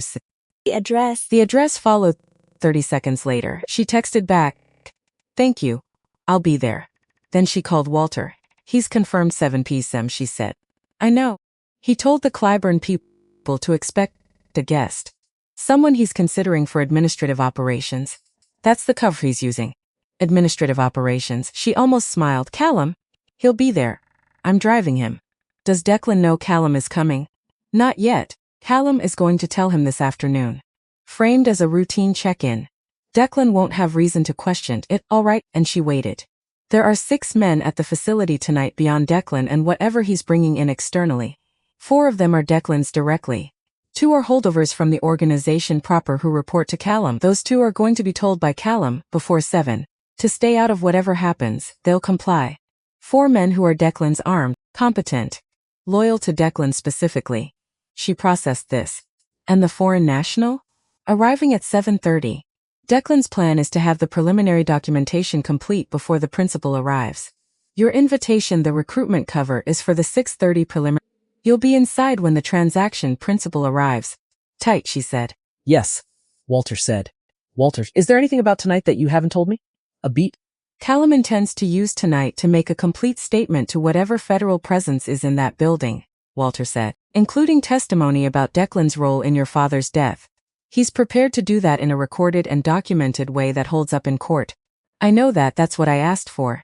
Yes. I just wanted to make sure you knew he meant it. That it wasn't conditional on how the evening went. He made the decision, he's made it. She stood at her kitchen window, the alley below. A cat crossing it with the absolute confidence of a creature that had assessed the terrain and found it acceptable. She said. He said. I'll provide whatever testimony is needed. 7 o'clock, she said. 7, Walter confirmed. She hung up. Looked at the cat in the alley. The cat disappeared under a dumpster with the casual efficiency of a creature that had many other things to attend to. She picked up her jacket. At 4 in the afternoon, something unexpected happened. The secure phone buzzed. Text. The same military-grade masking relay as the first anonymous text 3 nights ago in the parking lot of the Anchor and Rail. She looked at the message. Declan found the Bridgeport trace. He knows Walter went to someone. He doesn't know it was you, but he's accelerating. Tonight starts at 6, not 7. The foreign national arrives early. Then she typed back. Who is this? 30 seconds. Someone who owed your father a debt he never collected. Then, one more message, the source in Florida. He changed his about testifying. He's flying to Chicago tonight. He lands at 5:30. She sat down, put the phone on the table, thought. The source. The man Walter had relocated, the man who had documentation from 2 years inside the Bryce financial pipeline, who had been beyond reach legally, practically, personally since the deal that got him out, who had just decided to come back tonight. She looked at the 2 pieces of information simultaneously. It's accelerating to 6 is source arriving at 5:30, everything compressing, everything moving faster than the architecture built to handle it. She needed to tell Farlow. Farlow answered in half a ring. It's moving, Nora said, tonight. 6 p.m., not 7. Silence. Our people aren't in position until 7:15, Farlow said. I know. If you go in at 6, I have documentation capability. I have a cooperating principal inside. And I have a witness arriving at O'Hare at 5:30 whose testimony covers 2 years of financial records. The silence was the loudest thing on the line. Florida source, Farlow said. Flat. Not a question. You knew about him. Of course I knew about him. You didn't tell me. I didn't tell you because he wasn't talking. A pause. He's talking now. He's on a plane. Something shifted in Farlow's voice. The shift that happened when a case that had been theoretical suddenly became real. When 3 years of work suddenly had a horizon. If we move the operation up by an hour and 15 minutes, Farlow said, you'll need to move. Now can you do it? A pause. Yes, Farlow said. Then I'm going in at 6, a long breath on the line. You know, Far said, for the record, this is not how I designed this operation. I know, and you're going anyway. Yes, because of your father. The words landed softly. Not accusatory, not clinical. Just true. 'Cause it's right, she said. My father would have gone because it was the job. Silence. Be careful, Farlow said. And this time the two words had the weight of something personal, not supervisory, not professional. The weight of a woman who had known this case as long as Nora had, in a different way, and who understood what tonight meant. I will, Nora said. She hung up, stood in the kitchen. The photograph of her father was still face down on the table. She picked it up, turned it over, looked at him, 44 years old, serious face, that near invisible trace of amusement around the eyes that only people who knew him well enough could find. All right, Dad, she said quietly. She put the photograph in her jacket's inner pocket. Close, then she went to get ready. The Clyburn facility was a building that existed to be ignored. That was its primary design storage was secondary. Primary was, don't look at this. The signage was minimal and referred to a holding company name that existed on paper and nowhere else. The exterior was clean but not cared for. The trucks that came and went were real, genuinely transporting real goods for real businesses, which meant the comings and goings were legitimate enough to survive casual scrutiny. She arrived at 5D2. Parked 2 blocks south. Walked. Her documentation rig was placed. The arrangement she'd refined over 2 years, small enough to be invisible in a standard jacket. capable of producing court-admissible audio and video at distances up to 12 feet, the Glock 2 magazines. She walked toward the facility's entrance on the Clyburn side. Thursday evening in Chicago. The neighborhood was transitional industrials on this stretch. Residential 1 block over the edge zone that cities produce when manufacturing leaves but the buildings stay. A dry goods company to the south, locked up for the day. Auto body to the north finishing its last jobs, the sound of an air compressor audible from half a block away, the facility's main door. A loading dock to the right, roll-up door closed. She stopped at the entrance, thought for one moment about what was on the other side of this door. Declan Bryce. 4 men loyal to him. A transaction about to convert criminal proceeds into instruments connecting the Bryce operation to a federal target, 3 years in the making. And somewhere in the building, or arriving shortly, Callum Bryce, a 62-year-old man who had decided tonight to do the most consequential thing of his life. She thought about what training prepared you for. Not the known. Anyone could prepare for the known. What training gave you was the capacity to function inside the unknown without the unknown becoming the point. She pushed the door open and went in. The interior of the Clyburn facility was the interior of a working warehouse. Shelving units, pallets, a forklift parked at the far end. Overhead lights, high wattage fluorescents in cage covers that eliminated shadow and made everything look equally exposed. At the near end, a cleared area, folding tables, chairs, a second table with a laptop open and a printer, 3 sons standing in a loose configuration. Declan at the center. He saw her when she came in. His expression didn't change dramatically, but something in it adjusted, the microshift of a person recalibrating in real time. Miss Caffrey, he said. She crossed the floor toward them. Even steps, unhurried, she said. He extended his hand. She shook it. Thank you for coming. I know it's a bit, he gestured at the space. Unconventional. We're finalizing a logistical review this evening, but I wanted you to see how we actually operate. Not just the restaurant side. I appreciate it, she said. The 3 men in the room were assessing her in the way men in this kind of work assess unfamiliar people, comprehensive but designed to look casual. She returned the courtesy without making it visible. One of the men she'd identified from her research as Garrett the driver, thick-necked, reliable for Declan in ways that didn't require subtlety. The other 2 she didn't have on file. We're waiting on a few more people, Declan said. Can I offer you something? Water's fine, she said. One of the unfamiliar men brought her a bottle without being asked. Small thing. But it meant they'd been told to accommodate her. Which meant Declan had told them she was coming. Which meant planned. The question was, planned for what? She took the water, stood at an angle that gave her the widest possible view of the room, and waited. At 6:12 the loading dock door opened. Walter came in first, then Callum. Declan turned. And for the first time since she'd walked into this building, the composure on Declan Bryce's face showed something that wasn't manufactured. Surprise. Real surprise. Not dramatic, he was too trained for dramatic. But present. Unmanaged. The microsecond of genuine reaction before the masks came back, he said. Declan. Callum crossed the floor with the same unhurried step she'd seen at the anchor and rail. He looked at his son, he looked at the tables, the laptop, the printer. I thought I'd come see how the review is going, Callum said. It's under control, Declan said. I'm sure it is. Callum looked at Nora. Miss Caffrey. She nodded. Declan looked between them. And in the looking in the micro-expression of a man whose brain was working very fast and coming up against something it couldn't resolve, she saw it. He didn't know. Not exactly. He had a variable he couldn't classify, multiple variables. Now his father here. The waitress who'd put him on the floor of a bar, Walter at his father's shoulder. The fact that none of this had been in his plan for tonight. He was intelligent. Genuinely intelligent. And his intelligence was working hard right now behind the composure. But he didn't know, not yet. At 6:24 the door opened again. The foreign national walked in. She'd seen photographs. Farlow had shared exactly enough to know the face, a man in his 50s. European, the indeterminate European of someone who had spent decades operating across multiple countries and had gradually become unplaceable. Expensive coat. The posture of someone accustomed to being the most important person in any room. He looked at the room, his eyes found Declan. He did not register Callum, did not register Walter. Did not register her. That was his mistake. Not an unusual mistake. Not an unforgivable mistake. Just human. The tendency to look at what you expect to see and miss what you didn't plan for. He crossed the floor toward Declan. They shook hands. The handshake of men who had done business before and expected to do business again.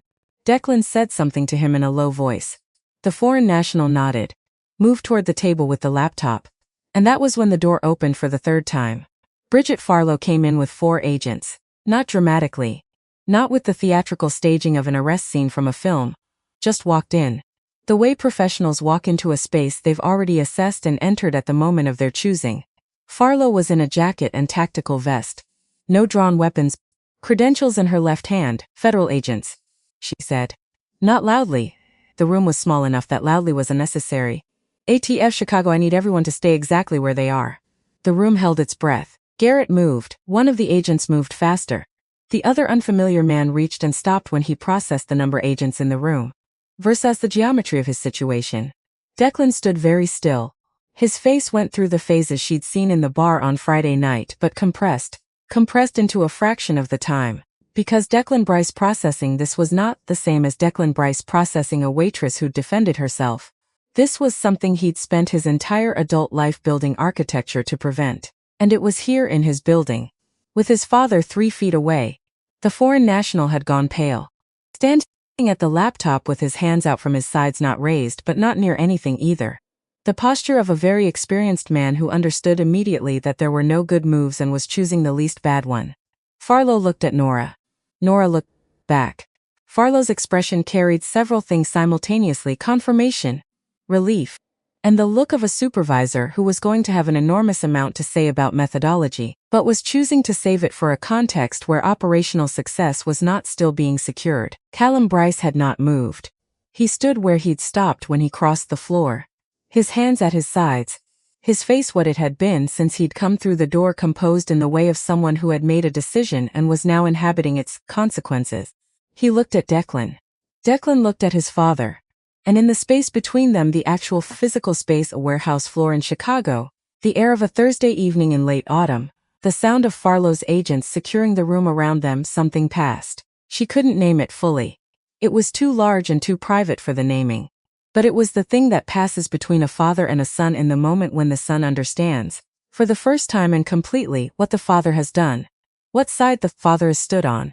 What the father has chosen. Declan's jaw moved. His face went through something that she looked away from. Because some things, even in a warehouse on Clybourne Avenue, with 4 federal agents and a 3-year investigation converging, some things deserved the dignity of not being witnessed by people who weren't part of them. She looked at the floor. Farlow was talking. Rights. The language of documented law enforcement action, careful and correct. Walter had stepped to the side. He was looking at the middle distance. The look of a man who had reached the end of something and was standing in the silence that comes after. She stood in the middle of the warehouse and thought about her father. 14 months of work. The case he'd been building toward the truth now being documented in this room. The address in Bridgeport. The call he'd made to a tapped line. The accident that wasn't, the 7 years that followed. It hadn't taken one person or one investigation or one night, it had taken all of it.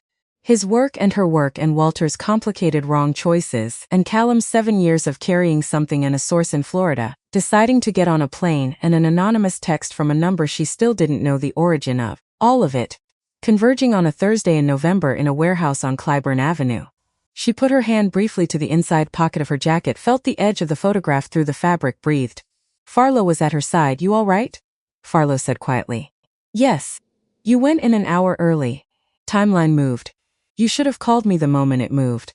"I did call you." Farlow looked at her. The look of a woman who was not going to win this argument and knew it. "Technically," Farlow said. "Yes, technically, a beat the Florida source.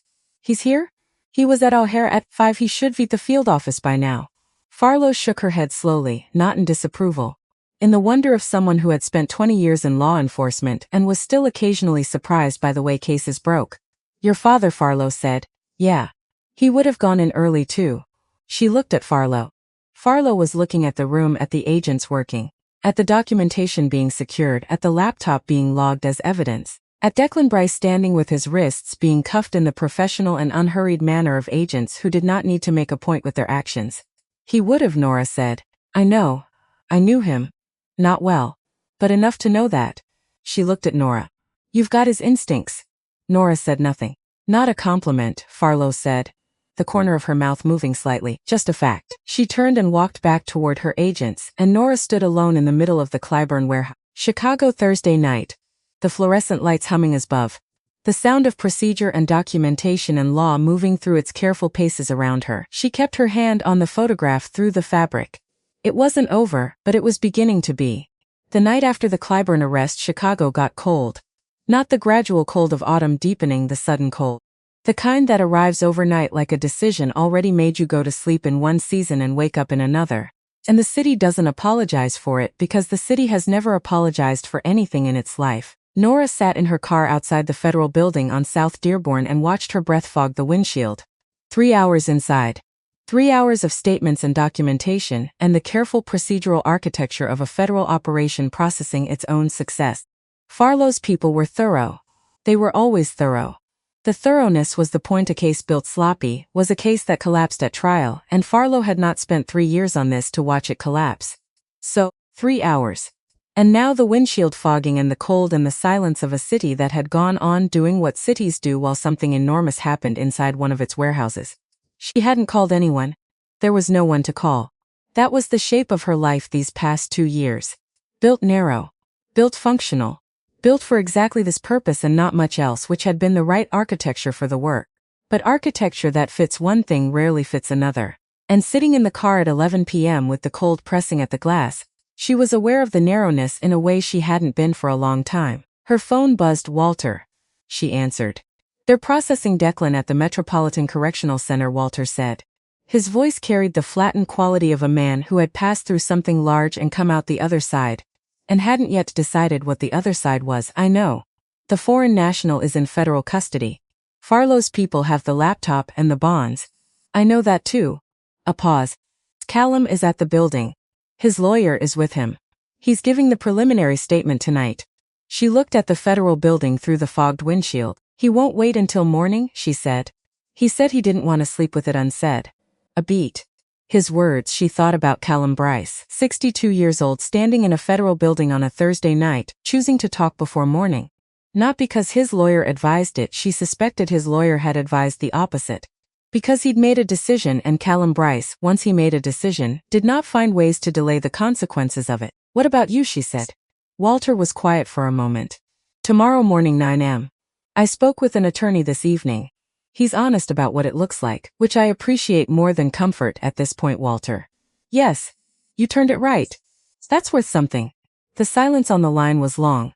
"I hope so. I genuinely hope so." He hung up. She sat in the car. The fog on the windshield cleared slowly as the car's interior heat and the outside cold reached some negotiated temperature between them. She thought, it's not over. Because it wasn't. Arrest was the beginning of the process. Not the end. The process was long and institutional and moved at its own pace, and no amount of wanting it done changed the pace. There would be grand jury proceedings, indictments, pre-trial motions and discovery, and the theater of defense attorneys doing what defense attorneys were paid to do, which was make the truth as complicated as possible. There would be a trial. And at the trial, if they got there, when they got there, the most important thing would not be the laptop, not the bonds, not the 3-year financial trail or the shell company documentation or the ATF operational record. It would be the people willing to stand in a courtroom and say, "This is what happened in my presence. And I am telling you because it's true, not because I was given something for saying it." Callum. Walter. The Florida source whose plane had landed and who was currently in a federal field office conference room working through the terms of his return, and possibly she had not yet thought through this fully herself, she would testify. Not as an anonymous ATF agent in a sealed proceeding. As Nora Caffrey. Gerard Caffrey's daughter. The woman who had spent 5 months in a Southside bar building the case that led to this night. A defense attorney would have a field day with that. She knew it. Didn't change it. She started the car, drove home. Next morning arrived with the gray resolution of Chicago in November. Not sunrise exactly, the clouds were too thick for anything as optimistic as that. Just a gradual brightening, the sky going from dark gray to lighter gray, the city deciding to continue. She'd slept 4 hours. Which was enough. She made coffee, strong. Sat at the kitchen table. The photograph of her father was face up. Had been since she'd come home last night, when the first thing she'd done before taking off her jacket, before anything, was turn it over, place it on the table where she could see it from where she usually sat. She sat across from it now, drank her coffee. Looked at him, Gerard Caffrey, the serious expression. That near invisible trace of amusement around the eyes. That only people who knew him well enough could find. 44 years old in this photograph, and he had not known, could not have known that he had 4 more months. That he was building toward a moment he wouldn't survive to see. That his daughter, 7 years later, would be sitting in a kitchen in Logan Square, having just spent the previous evening ensuring that the people responsible for what happened to him were in federal custody. She wondered what he would say, not about what she'd done. He would have understood the work. It was his work. She'd inherited not just the case but the instinct for it, the quality of mind that could hold 2 years of accumulating evidence without losing the thread or the patience. What she wondered was what he would say about the cost. Because there was a cost. Not the kind she'd expected, not physical, though there had been that too. The accumulated exhaustion of Vista operating narrow and alone. The other kind of cost. The kind that doesn't show up until after, when the forward motion stops and you look at what was left behind in the running. 2 years. She was 27 years old, and she had spent 2 years of her life in the tunnel of singular purpose, and the purpose had been right. She didn't regret it. But she was sitting here in the quiet of a November morning, and she was aware, in a way the tunnel had not allowed her to be, of how much of her ordinary life had been set aside to fit inside the work. Friends, most of them had drifted. The kind of drifting that happens when you're not available for the ordinary maintenance of friendship, the calls, the occasional evening, the continuity of presence that keeps people connected. She'd told herself she'd fix it later. Later had not arrived yet. Her apartment. She looked around it now. She'd been here 2 years and it still had the quality of a temporary space. The walls had nothing. The shelves held books she'd bought for operational reading, case files, procedural texts, a couple of novels used for the purpose of reminding herself what regular life sounded like. Not a home, a station, a functional place to sleep and work. She'd been 25 when she moved in, now she was 27. And she was sitting here having just done the thing she'd set out to do. And the kitchen was quiet, the coffee was, and she did not entirely know what happened next. What happened next in the large operational sense, yes. She knew that architecture. The federal process would proceed. She would be a part of it. Farlow would direct the parts she could direct, and the rest would move at the pace of institutions. But in the other sense, the personal sense, what happened next for Nora Caffrey, 27 years old, who had finished the thing she came to Chicago to finish? She didn't know. The not knowing sat in the kitchen with her. Not anxiously. Just present. Like a question that had earned the right to be asked because the previous question had been answered. She drank her coffee. Looked at her father. She said quietly, "Now what?" He didn't answer. Of course he didn't answer. But that near invisible trace of amusement was there. She'd always been able to find it, even in the most official photographs. A slight quality around the eyes. The expression of a man who found the world, even its worst parts, to be something worth remaining present for. She looked at it for a while. Then she picked up the photograph, put it in the inside pocket of her jacket, close, and went to make more coffee. The call from Farlow came at 9:15. Callum Bryce's preliminary statement ran 4 hours, said he was thorough. Nora set down her coffee. How thorough? He named the 2 state legislators. Specific transactions, specific dates, specific amounts. He named 3 additional shell companies we hadn't tracked. He provided documentation of Declan's independent financial operations going back 18 Fanis Opserij, Seeklam says he didn't authorize and discovered incrementally over the past year. A pause. And he gave a complete account of what happened to your father. The kitchen was very quiet. Including Declan's direct role, Farlow said. Yes. Documented? He brought materials, his own records. Things he'd kept, Farlow paused, chose the next word carefully. Things he'd kept because he wasn't able to destroy them. Even though keeping them was a liability. He kept them because destroying them felt like something else. Nora understood that. You kept the thing that proved what happened, because destroying the proof felt too much like approving of the event. Even when keeping it was dangerous, even when it made no practical sense. Some things you couldn't burn. The cooperative. His documentation is extensive. Our financial forensics team has been with him since last night. Another pause. He asked about you. What do you mean? He said. Farlow's voice had something unusual in it. A quality Nora hadn't heard before, not quite warmth, something adjacent to it. He said that he'd met Gerard Caffrey once, briefly.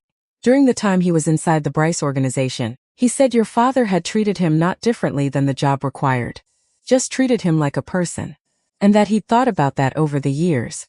Nora looked at the inside pocket of her jacket. The photograph close to her chest. That's why he got on the plane, she said. I think so, Farlow said. She breathed. What about Walter, she said. He came in at 9 a.m. as he said. His statement is ongoing, a beat. His attorney negotiated a cooperation agreement this morning. It's not a clean outcome for him. But it's an outcome. What does that look like? Charges for obstruction and misconduct, likely a plea. He won't go back to a life that looks like the one he had. But he'll be out the other side of this, with his health. With his family's knowledge of who he actually is. Which he says is the thing he's most concerned about. Nora thought about Walter's son, the decision Walter had made 10 years ago to protect him. The irony of it that the protection had become the leverage. That the thing he'd done for love had been used against him. But also that when Walter had made his choice last night, when he'd walked into the federal building at 9 a.m., he'd been able to call his son first and tell him everything. She didn't know how that conversation had gone. But she thought it had probably gone better than Walter feared. Nora, Farlow said. Yeah, there's going to be a formal trial, possibly more than one, given the complexity of the charges and the number of defendants. It's going to be long, and there will be a phase of it where your role in the investigation becomes part of the record. I know. Your name, your father, all of it, I know that too. A pause. Declan's defense attorneys are already talking, Farlow said. The angle they're developing, it's the obvious one. That the investigation was compromised by the personal relationship between the lead undercover agent and the family of the alleged victim. That anything you touched is tainted by bias. She'd expected this. Had expected it the way you expect weather you can already see on the horizon. You know it's coming. You've prepared. The knowing doesn't make it comfortable, but it makes it something you can stand in. It's not a strong argument, Farlow said. ATF vets its operation. Your handler relationship with me is documented. The cooperation of Callum Bryce and Walter Greer happened independently of your undercover role. It would have happened with or without your specific identity being a factor. The Florida source flew in on his own decision. She paused. But they'll make the argument. And you should be ready for it. I am, Nora said. Are you? She thought about the 2 years in the tunnel, the narrow life. The deliberate erasure of anything personal from the surface of the operation. The professionalism of it, the genuine professionalism, not performed but practiced. She thought about what her father would have done. She thought about what she had done. Yes, she said. Farlow was quiet for a moment. There's one more thing. Nora waited. Callum Bryce asked to speak with you. Through official channels. A recorded meeting. He wants to say something directly. She felt the quality of a moment arriving she had not anticipated. Which was strange because she had anticipated so much of this. Had built the anticipation carefully. Had mapped as much of it as could be mapped.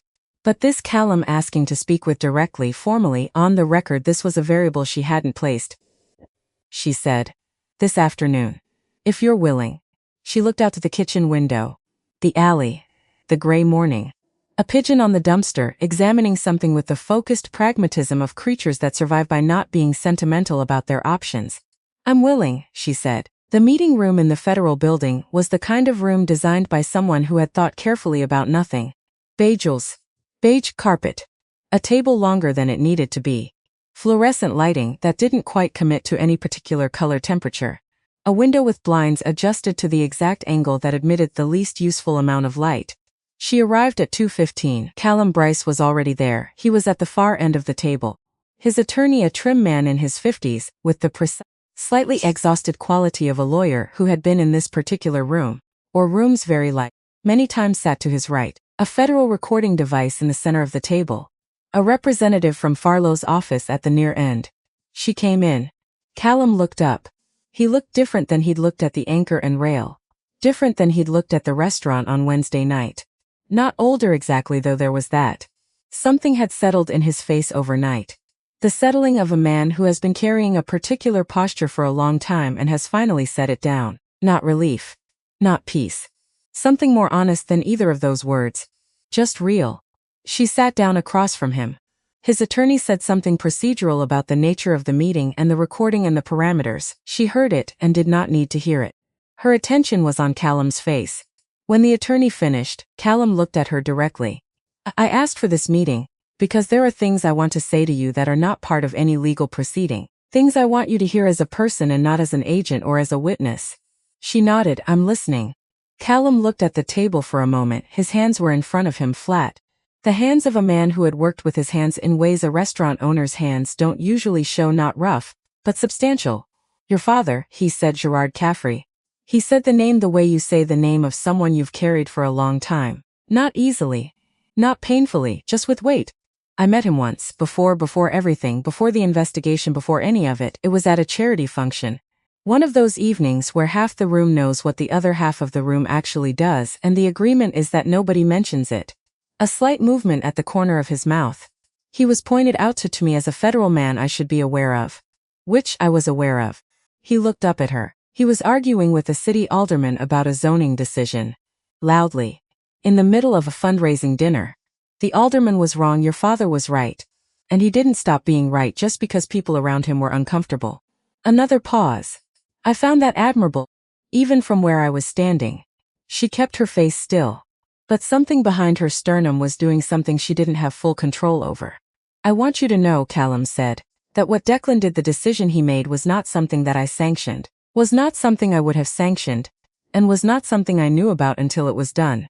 He held her eyes. I know I've documentation of that. I know Walter has confirmed it. I know that legally and factually it is established. But I wanted to say it to you directly. Not as testimony. As a man talking to the daughter of a man who should still be alive. The fluorescent lights hummed. The recording device's small red indicator light pulsed steadily. She breathed. I know, she said. I failed him afterward, Callum said. That failure, what I chose not to do in the days and weeks after I found out, that is mine.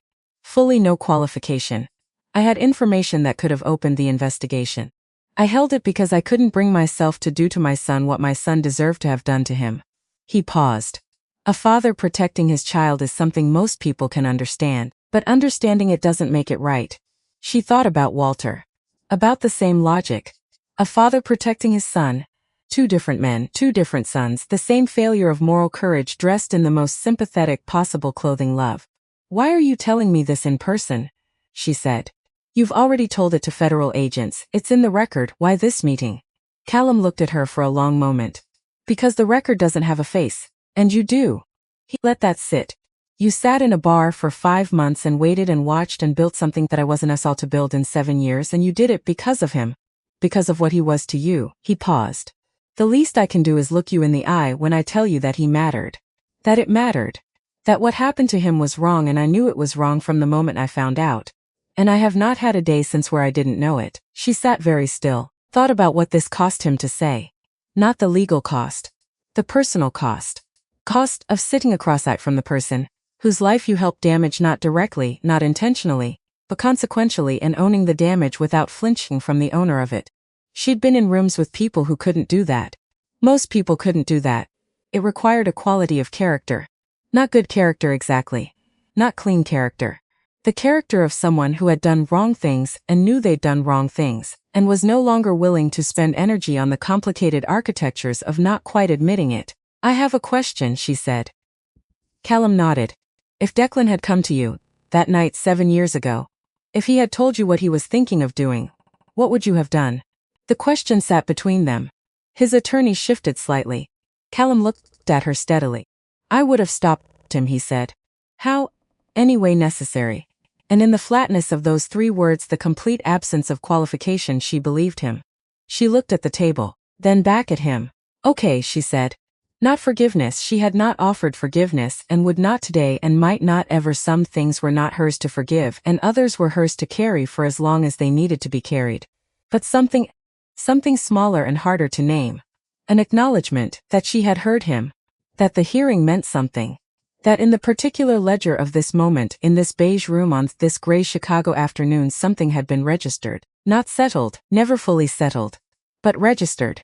Callum nodded. As if he understood exactly the distinction. His attorney said something about the procedural conclusion of the meeting. She stood.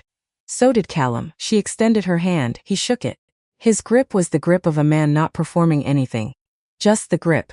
Then she walked out the hallway of the federal building, long, fluorescent, the institutional echo of government corridors.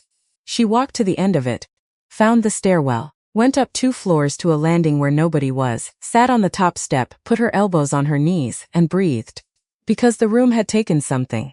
All rooms like that take something. You can't sit across from a truth that large and walk away entirely unchanged. The truth redistributes something. Changes the internal weight distribution in ways you don't feel fully until you're out of the room and your body is processing what your professional face held together through. She breathed in. 4 counts, out. 4 counts. She thought about her father arguing with an alderman at a fundraising dinner. Loudly, wrong and right, and he knew which was which, and he didn't stop being right because it was inconvenient. She almost laughed. Not quite, but close. He would have argued with the alderman at his own retirement party. He would have argued with the alderman at his own funeral if the alderman had said something incorrect about the zoning decision. That was who he was. The man who didn't stop being right because people around him were uncomfortable. She'd inherited the instinct. She was pretty sure she'd also inherited the willingness to argue with people in inconvenient settings. She sat on the stairwell step for 3 minutes. Then she stood up. Out of the building. Into Chicago Rivet. Then January. The federal case moved the way federal cases move, with the terrible patience of institutional processes that had learned, over centuries of failure, that rushing produced collapse. The grand jury proceedings took 6 weeks. She testified for 4 hours across 2 sessions. The defense attorney cross-examination was exactly what Farlow had predicted: methodical, personal, the sustained attempt to frame the investigation as a private vendetta wearing the clothing of law enforcement. She answered every question with the precision of someone who had been trained in to know the difference what they felt and what they knew, between what they wanted and what the evidence established. It wasn't comfortable, but she'd known it wouldn't be. The grand jury returned indictments, 17 counts for Declan Bryce. The counts covered the financial crimes, the bond transaction, the money laundering architecture, and in the count she'd waited for most: the murder of United States Marshal Gerard Caffrey. 7 years, but there, in the record named. She was at her kitchen table when Farlow texted her the notification, sat with the phone in her hands for a while, didn't cry. Had been ready for this moment long enough that when it arrived it felt less like a peak and more like a place she'd been standing toward. Arrival not the kind with fireworks, the quiet. Thank you. Put the phone face down on the table. Looked at her father's photograph. Step 1, she said. Walter's plea came through in February: obstruction of justice, official misconduct. A 4-year sentence, suspended after 18 months on supervised release, in recognition of his extensive cooperation and the substantial benefit his testimony provided to the federal prosecution. He would lose his pension, his record. The 32 years would exist alongside this in his file. Both things true simultaneously, because that was what happened to complicated lives. They didn't resolve cleanly into one thing. She didn't attend the proceeding. But that evening she drove to Edison Park. Parked outside the house he'd lived in since 1998. A light on the first floor. The warm glow of a lamp in a front room. She sat there for a few minutes, thought about what it took for a 65-year-old man to dismantle his own reputation, his own history, to walk into a federal building and say, "Here is everything I did wrong. I'm not going to protect it anymore. I'm not going to ask you to be kind about it, just let it be true." She thought about whether she could have done the same in a different life. If the thing she'd carried had been a wrong she'd done rather than a wrong done to someone she loved. She hoped so. Wasn't certain. The uncertainty felt important to hold. She drove home. March. The trial date was set for September. 6 months of the federal prosecution building, the case that would need to survive a courtroom, a jury, and the best defense attorneys that remaining Bryce financial resources could produce. Farlow called in March with an update. The two state legislators. We've reached agreements with both of them. They're cooperating. What Callum provided the specific transactions, the specific dates corroborated 6 ways. The campaign finance records, the shell company deposits, the legislation timing, a pause. Against Declan, specifically, or against the larger organization both. And against the foreign national, who has been incredibly helpful now that he understands the extent of his personal exposure. There's something else, Farlow said. Yeah. I'm stepped down as supervisory agent at the end of the fiscal year. I've been offered a position with the DOJ's Organized Crime Section in Washington. Oversight and policy. Less field work. More of the work that prevents the next Bryce family from getting to this point in the first place. That sounds right for you, Nora said. You think? You're good at the big picture. You were always better at the architecture than the individual rooms. A pause. That's possibly a compliment. It is your position within ATF. The undercover work. The trial testimony. After September, what do you want to do? Nora was standing at her kitchen. The alley. March in Chicago, still cold, but a different cold than November. The cold arguing with spring rather than cooperating with winter. Something moving towards something. I don't know yet, she said honestly. Take the time. The trial ends when it ends. After that, take the time. I haven't done that in a while, I know. That's why I'm telling you to, April. She moved, not far, stayed in Logan Square because she knew the neighborhood. But she found an apartment with something different about it. 2 things specifically. The kitchen window faced east. In the morning, if the clouds allowed, actual sunlight came through it. And the walls were not beige. She didn't put much on the walls yet. One photograph. Her father's, the official one, in a frame she'd bought at a hardware store, because they had good frames at hardware stores and she didn't see a reason to overthink it. And one other thing.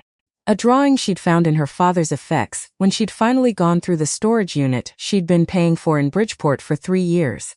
Her mother had kept the unit after the death and then left it to Nora when she moved to Florida, which she'd done in the 2nd year after the loss, in the way that some people move away from the geography of grief, because the geography itself had become part of what hurt. The drawing was Nora's, age 6, in crayon. A man and a small girl. The man was stick figure tall with a circle head and arms that went straight out from the shoulders, which was the formal convention of 6-year-old anatomy. The small girl held his hand. Underneath, in the distinctive oversized printing of a child who had recently learned to print me and Daddy. He'd kept it.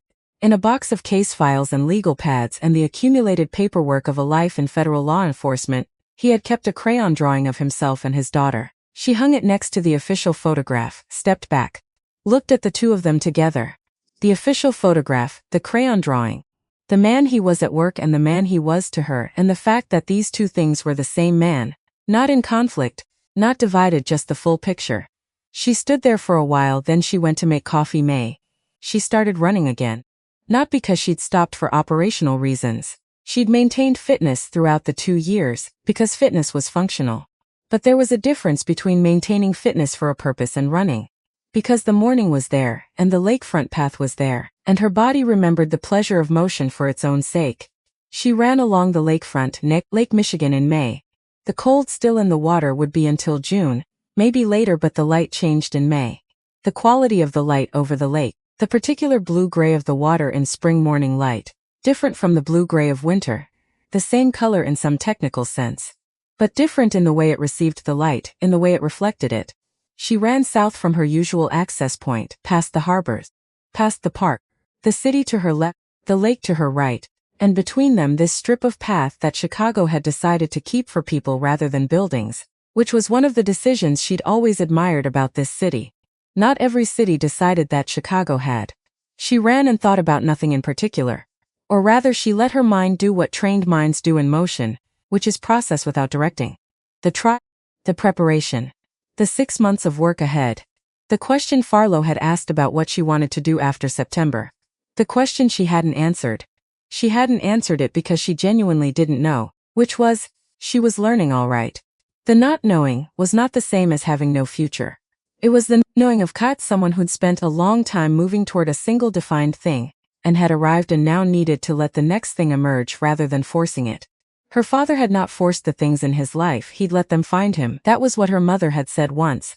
Not passively, he was not a passive man, but with a certain trust that what was right for him would present itself if he was doing the work he was supposed to be doing. And if something didn't present itself, he'd make a decision and commit to it and see where it went and adjust. She thought she could do that. Was pretty sure she could do that. She ran. The lake moved beside her, enormous and patient and entirely indifferent to the fact that it was beautiful, which was perhaps the most honest kind of beauty. June. The Clybourne warehouse was sold by the federal government at asset forfeiture auction. She read about it in a brief item in the Tribune. The buyer was a real estate development company. They planned to convert it to mixed-use residential apartments, some retail on the ground floor. The kind of thing that happened to buildings in neighborhoods where the industrial past was giving way to the residential present. She thought about the building, about the Thursday evening in November, about the fluorescent lights and the fold-out tables and Farlow walking through the door with 4 agents, and the moment when Declan Bryce's face had shown something real. Apartments.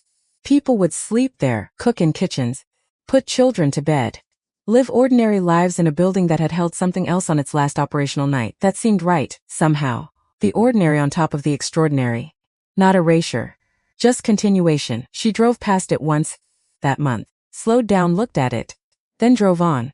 July brought heat and something unexpected, a letter. Actual letter. Paper envelope. The kind of thing that arrived in a mailbox and had a stamp and a return address in handwriting rather than print. The return address was Edison Park. She opened it at the kitchen table. 2 pages. Handwritten in the same small, careful writing she'd seen on the note in her apartment in November. Walter.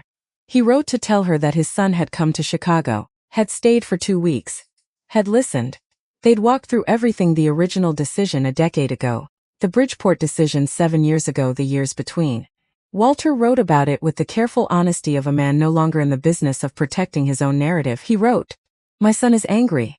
My son has a right to be angry. And I am grateful, more than I can adequately express, that my son is still here to be angry with me, because that means there is still time. And time is something I had decided I no longer deserved." He wrote, "I am coaching the youth baseball team again this summer. The organization asked me if I would return. I didn't expect them to ask. They said the kids knew me and liked me, and that my personal situation, they were very careful about the phrasing, was something they were aware of and had chosen to consider in full rather than as a summary. I told them I needed to think about it for a day." Then he wrote, "I said yes." She read the letter twice, put it down, looked out the kitchen window, the east-facing window, sunlight in the morning. She thought about what it meant for a man to rebuild. Not to return to what he'd been, that wasn't possible, and trying would be false. But to build something honest out of what remained. Something that acknowledged the damage without being constituted by it. She thought it was probably the hardest thing a person could do. And that Walter doing it, starting it, attempting it, showing up at the youth baseball field and taking his position on the third base line because the kids knew him and liked him and the organization had chosen to consider him in full, was not a small thing. Was not nothing. She wrote back, short, not long. She wasn't sure she had the words for long yet, but she wrote, "Thank your son came. I'm glad you said yes to the team." She paused, then added, "He would have appreciated that, my father. He always thought the work with kids was the most important kind." She sealed the envelope, put a stamp on it, walked it to the mailbox on the corner, stewed for a moment after she dropped it in the July heat. Chicago in July, the other extreme of the city's particular character, as far from the November cold as seasons can get. The city entirely committed to heat in the same way it committed to cold. All the way, no ambiguity. She walked back toward her building, stopped, looked up the street, the L tracks 2 blocks north. The particular infrastructure of Chicago in afternoon light, the elevated structure, the geometry of tracks and girders, still there, unchanged, running north and south over the neighborhoods. She stood on the sidewalk and looked at the city. At the ordinary afternoon of a city that didn't know or care about the Clybourne warehouse, or the Bryce trial preparation, or the counts of indictment, or the gray-gold November morning when she'd driven south toward Bridgeport and the next version of the truth. The city was just the city. Alive, loud. Committed to its own ongoing complexity. She had always allowed that reassuring. The fact that the city continued. The fact that it could not organize itself around any individual's particular drama. The building stood. The lake sat at the end of every eastward street. The L ran, the traffic moved in its directed chaos. The neighborhoods shifted and evolved and held on and sometimes let go. The bakery 2 streets over had been open since 5 a.m. The bar on her corner served its first customer at 11. The children in the playground at the end of the block had no particular opinion about federal cases. The ordinary ongoing life of a place. She breathed, walked back inside. August. 3 weeks before the strike. She was running the lakefront at 6:30 in the morning when her phone rang. She stopped to check the number. Farlow. The plea offer came through, Farlow said. The moment Nora answered, she held the phone. The lake to her right, the city to her left, running shorts and a jacket because August mornings on the lake were still cool enough and she'd made that mistake exactly once. Declan's attorneys accepted, Farlow continued, 23 years. No parole eligibility for the first 15. He pleads guilty to the financial counts, the money laundering and the murder of Gerard Caffrey. The breath she took was longer than a running breath. 23 years, she said. He's 35. He'll be 58 when he's eligible for release. If the parole board agrees. If everything goes according to the schedule, it rarely goes according to, she did the math. 58. The age his father was now. She stood on the lakefront path. Thought about whether 23 years was enough. Thought about what enough meant. There was no answer to that question that would satisfy everything the question was asked by. No number of years that restored what had been taken. No legal outcome that equaled a man's life. Justice was not a scale in the way people sometimes needed it to be. It was a process. An ongoing human effort to establish within the limits of human institutions some proportionality between acts and consequences. And the effort was imperfect and the proportionality was approximate, and the institutions failed in ways that accumulated, and the alternative was no effort at all. Her father had believed in the effort. Had given his professional life to it, and then his actual life. Is it enough? Farlow asked quietly. She looked at the lake. The morning light on the water. That quality of lake's generous sums to the light that wanted to show you everything. She said honestly. It's not enough. It can't be enough. But it's what the process can produce. And the process matters. A pause. He would have said something like that, Farlow said. I know, I got it from him.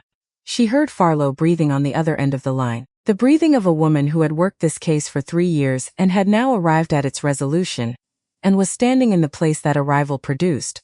What about the legislators? She said. Both agreed to cooperate in exchange for reduced sentences. They'll serve time. Not as much as they should in my personal estimation, but the cooperation has real value. A pause. Foreign National has agreed to a cooperation arrangement with both ATF and Treasury that's frankly complex enough to require its own separate briefing. But the short version is he's going to be helping us dismantle a network that goes well beyond Chicago and beyond organization. 3 years of Farlow's work. Not wasted. The formal proceedings are still scheduled. Callum's testimony, Walter's statement, the Florida source's documentation, still be entered into the official. Even with the plea, the court needs the full picture. Good, she said. Yes. Good. A beat. Nora. Yeah. It's done as these things get. She stood on the lakefront path, the lake beside her. Enormous and blue-gray and honest about its own scale in the way bodies of water are honest about themselves. It's done as these things get. She thought about the 5 months at the anchor and rail. The smell of old wood and older mistakes. The wobbles in the second bar stool. The reflection of the whole room in the Chicago Bears photograph. The invisibility she'd cultivated and the moment when someone had stopped being invisible for exactly as long as it took to change everything. She thought about a cold November night in a parking lot and a text message that had rerouted the next 3 months of her life. She thought about Walter's house in Bridgeport with the scanner murmuring, and the photograph turned slightly away from the room for 7 years. She thought about a beige meeting room and Callum Bryce saying, he was not unmourned. Not by me. She thought about a crayon drawing, me and Daddy, arms straight out from the shoulders. She thought about her father. Standing outside the district house at 35th, in civilian clothes, smiling at whoever took the photograph with the smile of a man who had just won an argument and was not being gracious about it. 44 years old. Gone for 7. But still there in the way that the people we love stay present inside us, not as comfort exactly, not as what we'd choose if we had the choice, but as something permanent in the structure of who we are, something built when they were alive and does not stop existing. She breathed. Thank you. Don't thank you, she said. You built it, we built it, all of us. Another pause. Go finish your run, Farlow said. She almost smiled. She hung up, stewed for one more moment. The lake. The morning. Chicago, coming to life behind her with its ordinary specifics lent its particularity. Then she started running again. September. Callum Bryce testified. She was not in the courtroom for it, she was not required to be, and she'd decided the night before that she would not attend, not because she was afraid of what she'd feel. Because what Callum had to say in that room was for the court, for the record, for the formal establishment of the truth that the law required to be formally established. It wasn't for her, she'd already had her meeting with him, already heard what he needed her to hear. The courtroom was the institution. The beige room in the federal building had been the person, she knew the difference. She read the coverage afterward. He had been on the stand for 7 hours across 2 days. His attorney had told reporters afterward, with the careful phrasing of a man doing his professional duty, while clearly registering the weight of what he'd been part of, that his client had given complete and unqualified testimony and that no material fact had been withheld or minimized. The Tribune piece that ran the next morning had one quote. The reporter had asked Callum, as he was leaving the courthouse, what he hoped the testimony accomplished. Callum had stopped, looked at the reporter and said, "I hope it gets it." That was all. She read the quote at her kitchen table, with her coffee, with the east-facing window letting in September morning light, with her father's photograph on the wall beside the crayon drawing. "I hope it gets it right." She sat with the words, then she put down the newspaper and went to get ready, 'cause she had somewhere to be. 1 month later she handed in her ATF credentials. Not because she was fired. Not because the trial had gone wrong, the plea had held, the formal proceedings had concluded, the record was complete. Not because of anything external. Because the decision had made itself in the way decisions do when you've been paying attention. Not dramatically, not with ceremony. The way water finds its level without forcing it, just following what the terrain allows. She walked out of the federal building on South Dearborn on a Tuesday afternoon in October, stood on the sidewalk. The same sidewalk where she'd sat in her car 11 months ago after the first long night following the Clyburn arrest. The same city, the same buildings, the same light on the Chicago River visible from the corner, different. Not the city, her. She put her hands in her jacket pockets. Thought about what came next. Didn't know yet, was for the first time in a long time, genuinely curious about what it would be. She started walking, north on Dearborn. Past the civic buildings and the court structures and the institutional architecture of the system her father had served, and she had served, and that had served, imperfectly and eventually the thing it was supposed to serve. Past the restaurants opening for the lunch rush. Past the coffee shop she'd been using for its Wi-Fi for 6 pm.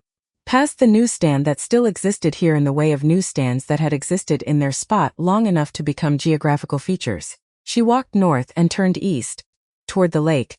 She walked to Millennium Park, the bend her father had always chosen east side, facing the bean, angled so you got both the sculpture and the skyline in your peripheral vision simultaneously. He'd had opinions about which bench was the right bench. Had explained them at length to a 7-year-old who had mostly interested in the pigeons. She had not understood at 7's what she understood now about why certain spots in a city become yours, why some places hold something. This bench held something. Sunday mornings, he'd brought her here on Sunday mornings when she was small. Before church or after, depending on which way the morning had gone. The bean had not been there yet when she was very young. It went up when she was in grade school, and she had a clear memory of his face when they'd first seen it. The slight surprise of a man encountering something genuinely interesting in a city he thought he knew. He'd walked around it, stood under the curved arc of it, looked up at the reflection of the skyline distorted and reorganized in the polished steel. "You know what I like about this thing?" he'd said. She'd said, "What?" "It shows you the city," he'd said, "but not the way you usually see it. Different angle, everything you recognize just lay shifted. And for a second you're not sure what you're looking at. And then you realize you're looking at the same thing you always look at, just from the right angle to see it new." She'd been interested in the pigeons. Now she was 27. And she sat on the bench and looked at the bean and thought about angles, case. What she'd been looking at, and what angle she'd needed to see it from. Her father. 7 years of looking at what happened to him from the angle of grief, and then from the angle of evidence, and then from the angle of the truth as it actually was, versus the truth as she'd constructed it from incomplete information. Herself. What she'd been looking at when she looked at herself. For 2 years the narrow functional view. The station, not the home, the professional, not the person. She looked at the bean, at the October morning light on the curved steel, at the skyline reflected in it distorted slightly, reorganized, the familiar buildings of Chicago seen from an angle they did not present themselves from on their own. She thought about Farlow's question.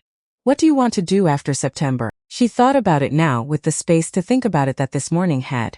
She didn't know the specific answer yet. She knew some things around the edges of it. She wanted to stay in Chicago. The city had become hers in the way that cities become yours. Not when you decide they will, but when you realize they already have. She wanted the work to mean something. Not in a vague aspirational way. In the way her father had meant it, work that connected to what was actually broken and tried, practically and persistently, to fix it. She wanted the apartment to be a home. That was a small thing, and it wasn't small. She wanted the photograph on the wall, and the crayon drawing beside it, and the east-facing window in the morning, and eventually something more on the walls. Not much. She was not a person who needed much, but something. The evidence of a life being lived, rather than a position being held. She wanted to call someone who wasn't Farlow or Walter or a federal contact, to call them because something happened and she wanted to tell someone who knew her, rather than someone who needed to be briefed. She stopped, and almost smiled. Because she'd been telling herself for 2 years that she didn't have time these wants. That the work required the narrow life. That this was the choice and she'd made it, and the choosing was right. And the choosing had been right. But choices have endpoints. And the endpoint was September. And it was October now. She looked at the bean. At the thwarted reflected skyline. At Chicago from an angle she could see it new. She breathed. Put her hand to the inside pocket of her jacket, the photograph. She held it through the fabric for a moment. "Okay, Dad," she said. The pigeons moved. The bean caught the light. The city went on being the city in its specific continuing way. She sat on the bench and let herself be in it, not planning, not assessing, not building toward the next thing yet. Just here on the bench he'd always chosen, in the park they'd come to on Sunday mornings. In the city that was still his city and had become hers. For a while, just that, and then she stood up, put her hands in her jacket pockets, and walked north. The L ran 2 blocks east. The lake was a mile to the right. The city extended north and south and west in its deliberate grid, decided and built and lived in by generations, who had each found their angle on the same enduring place. She found hers, walked into it, and kept going.